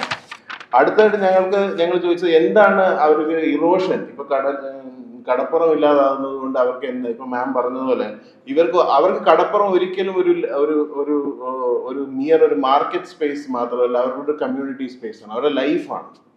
അപ്പൊ അവിടെ ഇരുന്ന് സ്ത്രീകളും പുരുഷന്മാരും സംസാരിച്ചിരുന്നു, അവരുടെ ഒരുപാട് പ്രോഗ്രാമുകൾ നടന്നിരുന്നു, കുട്ടികൾ വളർന്നിരുന്നു. ഇങ്ങനെയുള്ള ഒരു വലിയൊരു സ്പേസ് ഇല്ലാതാവുകയാണ്. അപ്പൊ അതിനനുബന്ധമായി അവരുടെ ഐഡന്റിറ്റി ഇല്ലാതാവുകയാണ്. ഈ ഐഡന്റിറ്റി ലോസ് ആണ് ഇവരെ എല്ലാവരും അലട്ടുന്നത്. ബിയോണ്ട് ഇപ്പൊ ഒരു സമൂഹത്തിന്റെ ഐഡന്റിറ്റി ഇല്ലാതാകുക എന്ന് പറയുന്നത് നിസ്സാര കാര്യമല്ല. അപ്പൊ ആ ഒരു കാര്യങ്ങൾ ഇവരെല്ലാവരും പറയുന്നുണ്ട്. അതിലവർ പറയുന്ന ഒരു വാചകമുണ്ട്. ഇവർ പറയുന്നത് കടല് എന്ന് പറഞ്ഞാൽ ഞങ്ങൾ വീട് മാത്രമല്ല എടുത്തത്, ഞങ്ങളുടെ നെയ്ബേഴ്സിനെ എടുത്തു കളഞ്ഞു. ഞങ്ങൾ സ്ഥിരമായി സംസാരിക്കുന്ന ആളുകൾ ആരുമില്ല. ഫ്ലാറ്റിലുണ്ട് ഞങ്ങളെല്ലാവരും ഫ്ലാറ്റിൽ നിൽക്കുന്നുണ്ട്. പക്ഷെ ഞങ്ങൾ സ്ഥിരമായി സംസാരിച്ചിരുന്നു, വെറുതെ ഇരിക്കുമ്പോൾ ഒച്ചത്തിൽ സംസാരിച്ച് അപ്പുറത്തുനിന്ന് ഒരു റിപ്ലൈ കിട്ടുന്നത് ഇപ്പൊ ഇല്ല എന്ന് പറയുന്ന ഒരു സാധനം ഇവിടെ അവർ പറയുന്നുണ്ട്. അതുപോലെ ബയോഡൈവേഴ്സിറ്റി ലോസിനെ കുറിച്ച് എല്ലാവരും പറയുന്നുണ്ട്. വലിയ മുതിർന്ന ആളുകൾ പറയുന്നുണ്ട്, നടുക്ക് നിൽക്കുന്ന ആളുകൾ പറയുന്നുണ്ട്, യങ്സ്റ്റേഴ്സ് വരെ പറയുന്നുണ്ട്. അവർ കണ്ടിരുന്ന മത്സ്യങ്ങളില്ല, പല കിളികളില്ല, കടലിൽ പോകുന്ന പല കിളികളെ ഇന്ന് കാണുന്നില്ല എന്ന് അവർ പറയുന്നുണ്ട്. പിന്നെ അടുത്തതായി ചോദിക്കുന്നത് നമ്മളൊരു ജെൻഡേർഡ് എക്സ്പീരിയൻസ് ആണ്. സ്ത്രീയും പുരുഷനും തമ്മിലുള്ള എന്ത് വ്യത്യാസം ഉണ്ടായി എന്ന് പറയുന്നത്. അതിൽ കൂടുതലും സ്ത്രീകൾ ഒരുപാട് ബുദ്ധിമുട്ടുകളിലൂടെ കടന്നു പോകുന്നുണ്ട്. അവർ പറയുന്നത് ഈ അവരുടെ കെട്ടിയൻ ഇപ്പോ കടലിൽ പോകുന്നില്ല എങ്കിൽ ഇതിന്റെ ബാധ്യത കൂടുതൽ വരുന്ന സ്ത്രീക്കാണ്.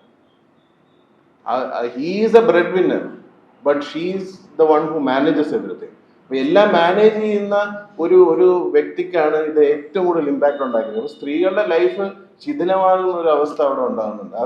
അത് ഒരു വലിയൊരു നെറേറ്റീവാണ്. 3,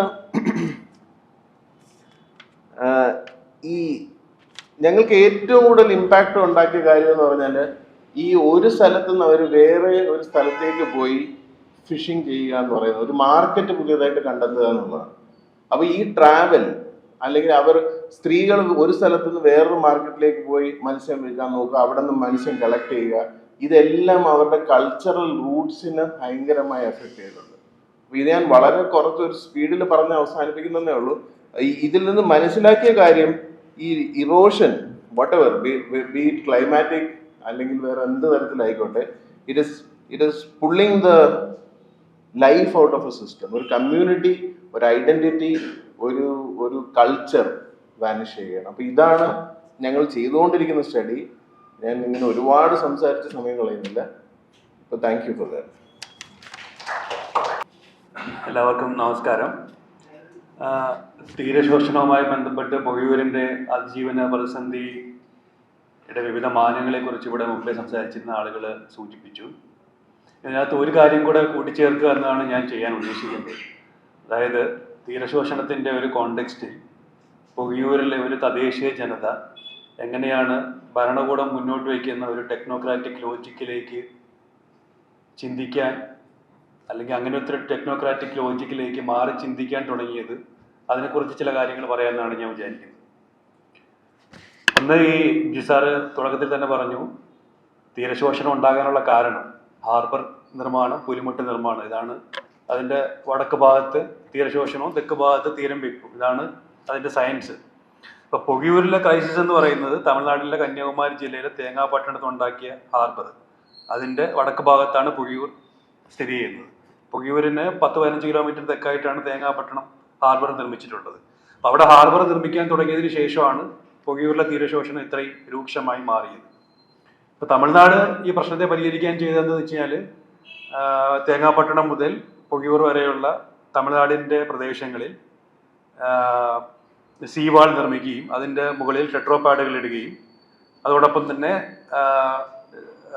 കടലിന് സമാന്തരമായി കടലിൽ ലംബമായി പുലിമുട്ട് നിർമ്മിക്കുകയും ചെയ്തു എന്നുള്ളതാണ്. അപ്പോൾ ഈ കൺസ്ട്രക്ഷനിലൂടെ തമിഴ്നാടിൻ്റെ കോസ്റ്റിലെ പ്രശ്നം പരിഹരിക്കപ്പെട്ടോ എന്നുള്ളതാണ് ഒന്നാമത്തെ ചോദ്യം.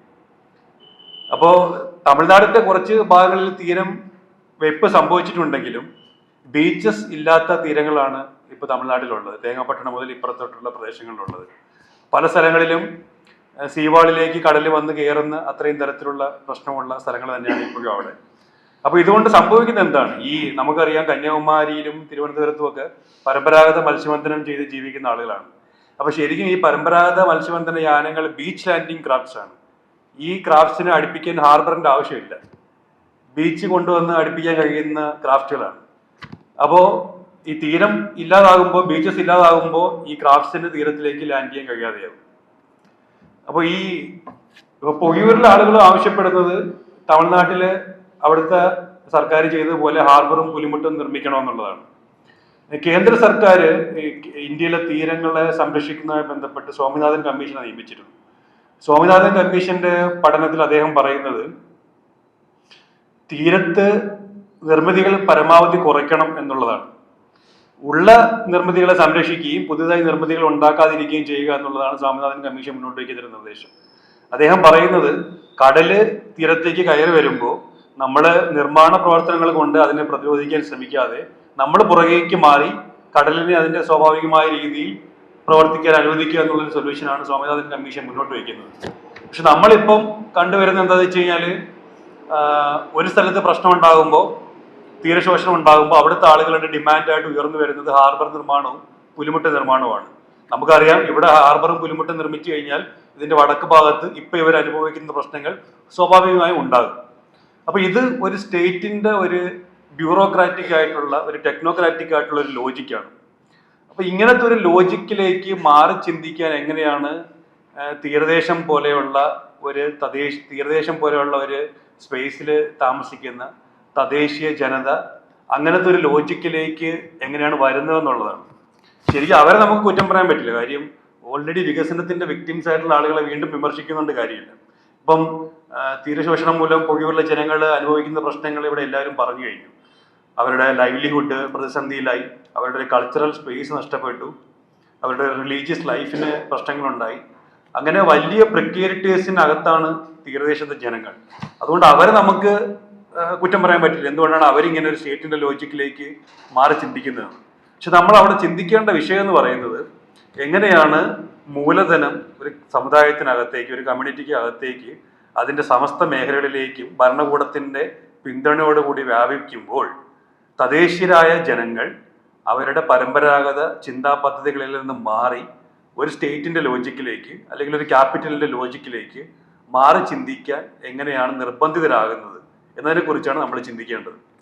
അപ്പൊ ഈ കോണ്ടെക്സ്റ്റിൽ നമ്മൾ ഇതിനെ മനസ്സിലാക്കേണ്ടത് എങ്ങനെയാണെന്ന് വെച്ച് കഴിഞ്ഞാൽ, കേരളത്തിലെ പരമ്പരാഗത മത്സ്യത്തൊഴിലാളികൾക്ക്, പ്രത്യേകിച്ചും തിരുവനന്തപുരത്തെ മത്സ്യത്തൊഴിലാളികൾക്ക് ഒരു കൗണ്ടർ പൊളിറ്റിക്സിന്റെ, ഒരു ഓൾട്ടർനേറ്റീവ് പൊളിറ്റിക്സിന്റെ വലിയൊരു ചരിത്രമുണ്ട്.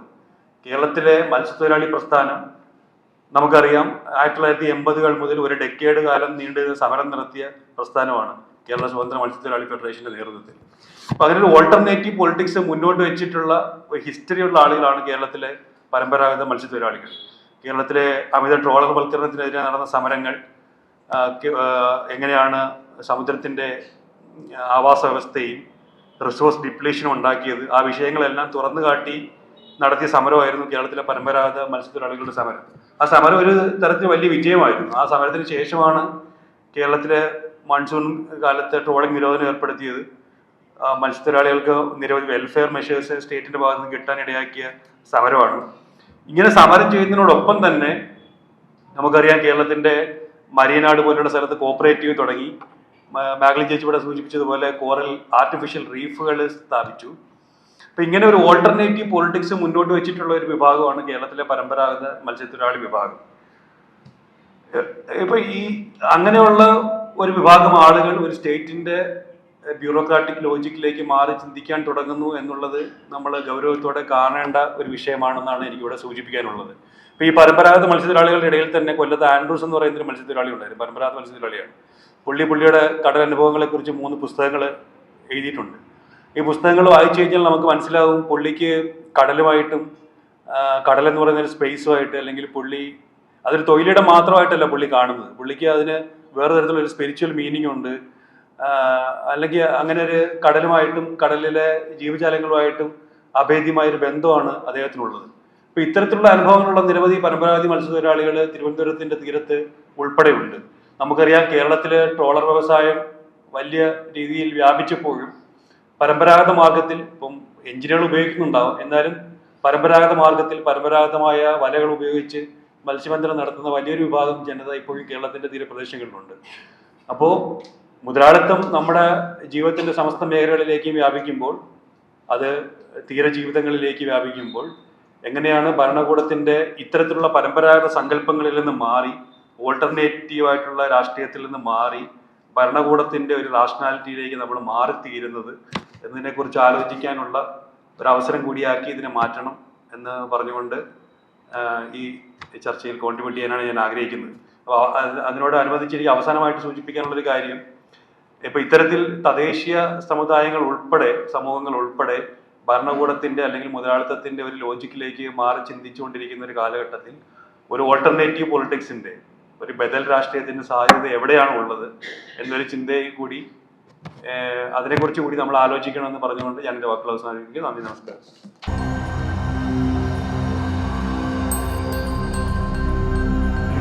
തീരത്തിന്റെ ഭൂമിയെ സംബന്ധിച്ച് നമുക്കിപ്പോൾ വിജയ് സാർ ഒരുപാട് കാലമായി ഈ ദളിത് ഭൂമിയെ സംബന്ധിച്ച് നമ്മൾ കേൾക്കുന്നത്, ആദിവാസി ഭൂമിയെ സംബന്ധിച്ച് തന്നെ ധാരാളം ഒരുപാട് വർഷങ്ങളായിട്ട് നമ്മൾ കേൾക്കുന്നു. പക്ഷെ തീരത്തിന്റെ ഭൂമിയെ സംബന്ധിച്ച് നമ്മൾ ഇതുവരെയും ആധികാരികമായിട്ട് പൊതുവേദിയിൽ വന്ന് സംസാരിക്കാൻ നമ്മൾ ഇത് തുടങ്ങിയിട്ടില്ല എന്നുള്ളതിനെ സംബന്ധിച്ചുകൊണ്ട്. ഈ കടലെടുക്കുമ്പോഴും കടലെടുക്കുന്നതിൻ്റെ മാത്രം അതിൻ്റെ ഡെപ്ത് എന്താണ്, ഈ പറഞ്ഞതുപോലെ ആ ഒരു സാധനം നമ്മൾ പൊതുസമൂഹത്തിലേക്ക് ചർച്ച ചെയ്യപ്പെടണമെന്നുണ്ടെങ്കിൽ നമുക്കൊരു ഒരു ഒരു കോമൺ പ്ലാറ്റ്ഫോം ഉണ്ടാക്കിയിട്ട് അധികം ഇതൊരു ദിവസം കൊണ്ടൊന്നും തയ്യാറാക്കപ്പെടാൻ പറ്റുന്നതല്ല. ഇത് കുറേ പ്രോസസ്സുണ്ട്. എനിക്കൊന്നും ഒരു 6 മാസമെങ്കിലും ചിലപ്പോൾ ഇതിൻ്റെ ഒരു കണ്ടിന്യൂസ് ആയിട്ടുള്ള പ്രോസസ്സുകൾ നമ്മൾ നടക്കേണ്ടതായിട്ട്, ചില ഡേറ്റാസ് നമ്മൾ ചിലപ്പം എടുക്കേണ്ടതായിട്ടുണ്ടാവും. സർക്കാരിൻ്റെ ചില പോളിസീസ് നമ്മൾ എടുക്കേണ്ടതായിട്ട്, സയൻറ്റിഫിക്സ് ആയിട്ടെന്നുകൊണ്ടുള്ള അവരുടെ നിർദ്ദേശങ്ങൾ, അങ്ങനെ ഒത്തിരി കാര്യങ്ങളുണ്ട്. ഞാൻ പറയുന്നത് ആ ഒരു ഇനിഷ്യേറ്റീവ് ഇന്നത്തെ എടുക്കുകയാണെങ്കിൽ ഈ പറയുന്ന ഈ പഠനവും ഈ പറഞ്ഞ ഒരു ചർച്ചയുടെയും ഔട്ട്കം ഉണ്ടാകത്തുള്ളൂ എന്നുള്ളതാണ് ഞാൻ വിശ്വസിക്കുന്നത്. എനിക്ക് മാഗിൽ പറഞ്ഞതിൻ്റെ തുടർച്ചയായിട്ട് അതിൻ്റെ മറുപടിയായിട്ട് കൂടി, ഒന്ന്, കേരളത്തിൽ പലപ്പോഴും ഈ പുതിയ തിരഞ്ഞെടുപ്പും കൂടെ വരികയാണ്. അപ്പോൾ ഈ ഇലക്ഷൻ മാനിഫെസ്റ്റോയിലൊന്നും പെടാതെ പോകുന്ന ചില കാര്യങ്ങൾ, അതിൽ ഒരു പ്രധാനപ്പെട്ട അജണ്ടയായിട്ട് വരേണ്ടുന്നൊരു കാര്യം എന്ന് പറയുന്നത് തീരദേശ സംരക്ഷണവും തീരദേശവാസികളുടെ അവകാശങ്ങളെയും പറ്റിയിട്ടുള്ള ഒരു ധാരണയാണ് അതിനകത്ത് വരേണ്ടത്. ഒരുപക്ഷെ എനിക്ക് തോന്നുന്നു ഈ സ്വതന്ത്ര മത്സ്യത്തൊഴിലാളി യൂണിയൻ്റെ കാര്യം പറഞ്ഞല്ലോ. അപ്പോൾ യൂണിയൻ സംസാരിച്ച് തുടങ്ങിയ ഒരു പ്രധാനപ്പെട്ട ഒരു കാര്യമുണ്ട്, അത് അക്വേറിയൻ റിഫോംസാണ്. ഈ അക്വേറിയൻ റിഫോംസ് എന്ന് പറയുന്നത് നമുക്ക് ഇപ്പോൾ ഗോത്രവർഗ സമൂഹത്തിനുള്ള ഭൂമിയിലുള്ള അവകാശം പോലെ തന്നെ തീരദേശ സമൂഹത്തിന്, പരമ്പരാഗത മത്സ്യത്തൊഴിലാളികൾക്ക് അവകാശമുണ്ട്. ആ അവകാശം എന്ന് പറയുന്നത് ഒന്ന് വിഭവങ്ങൾക്ക് മേലുള്ള അവകാശം, അത് വിഭവങ്ങൾ ഇപ്പോൾ വളരെയധികം ചൂഷണം ചെയ്യപ്പെട്ടിരിക്കുന്നു. വിഭവങ്ങളും കാലാവസ്ഥ മാറ്റവും തമ്മിലുള്ള വലിയൊരു വിഷയമാണ്. രണ്ടാമത്തെ വശം തീരദേശ മത്സ്യത്തൊഴിലാളികളുടെ, തീരദേശ ജനതയുടെ തന്നെ ഈ പോഷക സുരക്ഷ ഉറപ്പാക്കിക്കൊണ്ടുള്ള ചെറു മത്സ്യങ്ങളാണ്. ഇപ്പൊ ചെറു മത്സ്യങ്ങൾക്ക് വേണ്ടി ഡിമാൻഡ് എന്ന് പറയുന്നത് വളരെ ഭീകരമാണ്. ഒരുപാട് മൈഗ്രേറ്ററി വർക്കേഴ്സ് വരുന്നു. രണ്ടാമത് വരുന്നത് ക്യാപിറ്റലൈസേഷനാണ്. പണ്ടൊരു ചെറിയ വെള്ളം വാങ്ങാനായിട്ട് പിരിവിട്ടാൽ നടക്കുമായിരുന്നു. ഇപ്പൊ അവിടെ ഈ വലിയ വെള്ളങ്ങളുടെ എല്ലാം മുതലാളിമാർ വരുമ്പോൾ ഇപ്പൊ എന്ത് സംഭവിക്കുന്നു പറഞ്ഞു കഴിഞ്ഞാൽ ഒരുപാട് നോർത്ത് ഇന്ത്യയിൽ നിന്നുള്ള തൊഴിലാളികളും കൂടി രംഗത്തേക്ക് വന്നിട്ടുണ്ട്. ഇപ്പൊ ഈ ക്യാപിറ്റലിസത്തിന്റെ പ്രോബ്ലം എന്ന് പറയുന്നത്, ക്യാപിറ്റലിസം വരുമ്പോഴത്തേക്ക് ലാഭം മാത്രമാണ് അവന്റെ ഉദ്ദേശം. അപ്പൊ അങ്ങനെ വരുമ്പോൾ മറ്റ് നേരത്തെ ഉള്ള പരമ്പരാഗത മത്സ്യത്തൊഴിലാളികൾ ഒഴിവാക്കിക്കൊണ്ടിരുന്ന വിഭവങ്ങളൊക്കെ തന്നെയും പിടിച്ച് കരയിലേക്ക് കൊണ്ടുവരികയും ഈ മീൻ തീറ്റയ്ക്ക് വേണ്ടി വിൽക്കുകയും ചെയ്യുന്ന ഒരു സംവിധാനം ഉണ്ടായിട്ടുണ്ടെന്നുള്ളതാണ്. അപ്പൊ ഈ എക്സ്പ്ലോയിറ്റേഷൻ എന്ന് പറയുന്നതിന് ഒരു പരിധിയും വെക്കാതെ ചില കാലങ്ങളിൽ ചില മത്സ്യങ്ങൾ മാത്രം പിടിച്ചിരുന്നുവെങ്കിൽ ഇപ്പൊ എല്ലാ കാലവും എല്ലാ മത്സ്യങ്ങളെയും പിടിക്കുകയും എന്ത് കൊണ്ടുവന്നാലും കടലിൽ നിന്ന് കൊണ്ടുവന്നിട്ട് വിറ്റ് കാശാക്കുകയും ചെയ്യുന്ന രീതിയിലേക്കും കൂടി ഒരു നമ്മുടെ രീതി, ഈ ക്രമം, റിസോഴ്സ് എക്സ്പ്ലോയിറ്റേഷന്റെ ഒരു ക്രമവും കൂടി മാറിയിട്ടുണ്ട് എന്നുള്ളതാണ്. അപ്പൊ അതുകൊണ്ട് തന്നെ നമ്മൾ തീർച്ചയായിട്ടും ഈ ഒരു അക്വേറിയൻ റിഫോമും പരമ്പരാഗത മത്സ്യത്തൊഴിലാളികളുടെ അവകാശങ്ങൾ സംരക്ഷിച്ചുകൊണ്ടുള്ള പുതിയ നിയമങ്ങളും പോളിസീസിനെയും കൂടി നമ്മൾ അഡ്രസ് ചെയ്യേണ്ടിയിരിക്കുന്ന ഒരു സമയവും കൂടിയാണെന്നുള്ളതാണ് എനിക്ക് മറുപടിയായിട്ട് പറയാം. എന്ത് പറയണമെന്ന് അറിഞ്ഞുകൂടാത്തൊരു വല്ലാത്ത മാനസികാവസ്ഥയിലാണ് നിങ്ങൾ ഓരോരുത്തർ പറഞ്ഞത് കേൾക്കുമ്പോഴും. സത്യം പറഞ്ഞു കഴിഞ്ഞാൽ നമ്മുടെ നാട്ടിലാണോ ഇത് സംഭവിക്കുന്നത്? കേരളം പോലെ വിദ്യാഭ്യാസപരമായിട്ടും വളരെ ഇതായിട്ട് ജീവിക്കുന്ന ഒരു കമ്മ്യൂണിറ്റി എന്നുള്ള നിലയിൽ ജീവിക്കാൻ ഒരു ഒരു ഒരു പുറമേക്കൊരു ഷോ മാത്രം കാണിക്കുന്ന ഒരു സൊസൈറ്റിയായി പോകുന്നല്ലോ എന്നുള്ളൊരു എന്താണ് വല്ലാത്ത വിഷമം എനിക്കുണ്ട്. അപ്പോൾ എനിക്ക് തോന്നുന്നു ഇത് സത്യം പറഞ്ഞു കഴിഞ്ഞാൽ ഒരു ഇക്കോളജിക്കൽ ലോസാണ്, എന്താണ് ലാൻഡിൻ്റെ ലോസാണ്, മനുഷ്യരുടെ നഷ്ടമാണ്, എല്ലാ തരത്തിലുമുള്ള ഒരു നഷ്ടത്തിനെ ഫേസ് ചെയ്യുന്ന ഒരു കൊച്ചു സ്ട്രിപ്പ് ഓഫ് ലാൻഡ്. അത് ഈ സാറ് പറഞ്ഞതുപോലെ ഒരു 60 കിലോമീറ്റർ മാക്സിമം വരുന്ന, മലകളിൽ എന്ത് സംഭവിച്ചാലും കടലിനെ ബാധിക്കുന്ന, കടലിൽ എന്ത് സംഭവിച്ചാലും തിരിച്ച് മലയെയും ബാധിക്കാൻ സാധ്യതയുള്ള ഒരു നാട്ടിൽ നിന്നിട്ടാണ്, അതും ഏറ്റവും എന്താണ് തിങ്ങി നിറഞ്ഞിട്ട് ആൾക്കാർ വസിക്കുന്ന ഒരു ഭൂമിയിൽ നിന്നിട്ടാണ് നമ്മളിത് മുഴുവനും ചെയ്തുകൊണ്ടിരിക്കുന്നത് എന്നുള്ളത് സത്യം പറഞ്ഞാൽ പേടിപ്പെടുത്തുന്ന ഒരു യാഥാർത്ഥ്യമാണ്. അപ്പോൾ നേരത്തെ പറഞ്ഞതുപോലെ ഇത് പല സ്ഥലത്തും ഹാർബറുകൾ വരുന്നുണ്ട്, ലോസ് എന്താണ് വടക്കോട്ട് നഷ്ടം വരുന്നുണ്ട്, തെക്കോട്ട് തീരം വയ്ക്കുന്നുണ്ട് എന്നൊക്കെയുള്ള ഒരു യാഥാർത്ഥ്യമാണെന്ന് നമുക്കിപ്പോൾ ഇന്നത്തെ അവസ്ഥയിൽ ഇരുന്ന് കഴിഞ്ഞാൽ അറിയാം. പക്ഷെ പലയിടത്തും ഇത് പ്രശ്നമില്ലാതെ ആകുന്നത് എന്തുകൊണ്ടാണെന്ന് വെച്ചാൽ ആൾക്കാർ ഇല്ല എന്നുള്ളത് കൊണ്ടാണ്. പല തീരപ്രദേശത്ത് എൻ്റെ ഒരു ഫ്രണ്ടിൻ്റെ മകൻ ദുബായിൽ വർക്ക് ചെയ്യുന്നുണ്ടായിരുന്നു. അപ്പോൾ അവൻ റിഗിലാണ്. അപ്പോൾ അവൻ വന്നിട്ട് പറഞ്ഞത് വീണാൻറ്റി പറയണത് പോലെ അവിടെയും സംഭവിക്കുന്നുണ്ട്, പക്ഷെ അതൊന്നും ഒരു ന്യൂസും ആവാത്തത് അവിടെ ഒന്നും ആൾക്കാരില്ലാത്തത് കൊണ്ടാണ്. അപ്പോൾ അതൊരു സത്യമായിട്ട് നമ്മൾ കാണണം. ഈ വരുന്നൊരു എന്താണ് ഇത് ലോകത്തെമ്പാടും ഇതൊരു ചർച്ചയ്ക്ക് വരാത്തത് അത്തരത്തിൽ ആൾക്കാരില്ലാത്ത തീരങ്ങൾ ഒരുപാടുണ്ട് എന്നുള്ളത് നമ്മൾ തിരിച്ചറിയണം. അതുകൊണ്ട് തന്നെ തിരുവനന്തപുരത്തിന് വേണ്ടിയിട്ട്, തിരുവനന്തപുരം പ്രത്യേകിച്ച് ബാക്കിയുള്ള ജില്ലകളെ വെച്ച് നോക്കുമ്പോൾ തിരുവനന്തപുരം, കൊല്ലം ജില്ലകളിലാണ് ഏറ്റവും കൂടുതൽ മത്സ്യത്തൊഴിലാളി സാന്ദ്രതയുള്ളത്. അതുകൊണ്ട് തന്നെ നമ്മളിത് സംസാരിച്ചുകൊണ്ടേയിരിക്കണം. അതുകൂടാതെ എനിക്ക് തോന്നുന്ന ഒരു കൂട്ടായ്മ ഉണ്ടാവണം. ഈ ബിയോണ്ട് എന്താണ് രാഷ്ട്രീയവും മതവും ഒക്കെ നമ്മളെ വേർതിരിക്കുന്നതിന് പകരം ഒരു കൂട്ടായ്മ നമ്മുടെ ഉള്ളിലെങ്കിലും വികസിച്ച് വരണം. നമുക്കത് വെച്ചിട്ട് ആൾക്കാരോട് കമ്മ്യൂണിക്കേറ്റ് ചെയ്യാൻ പറ്റണം.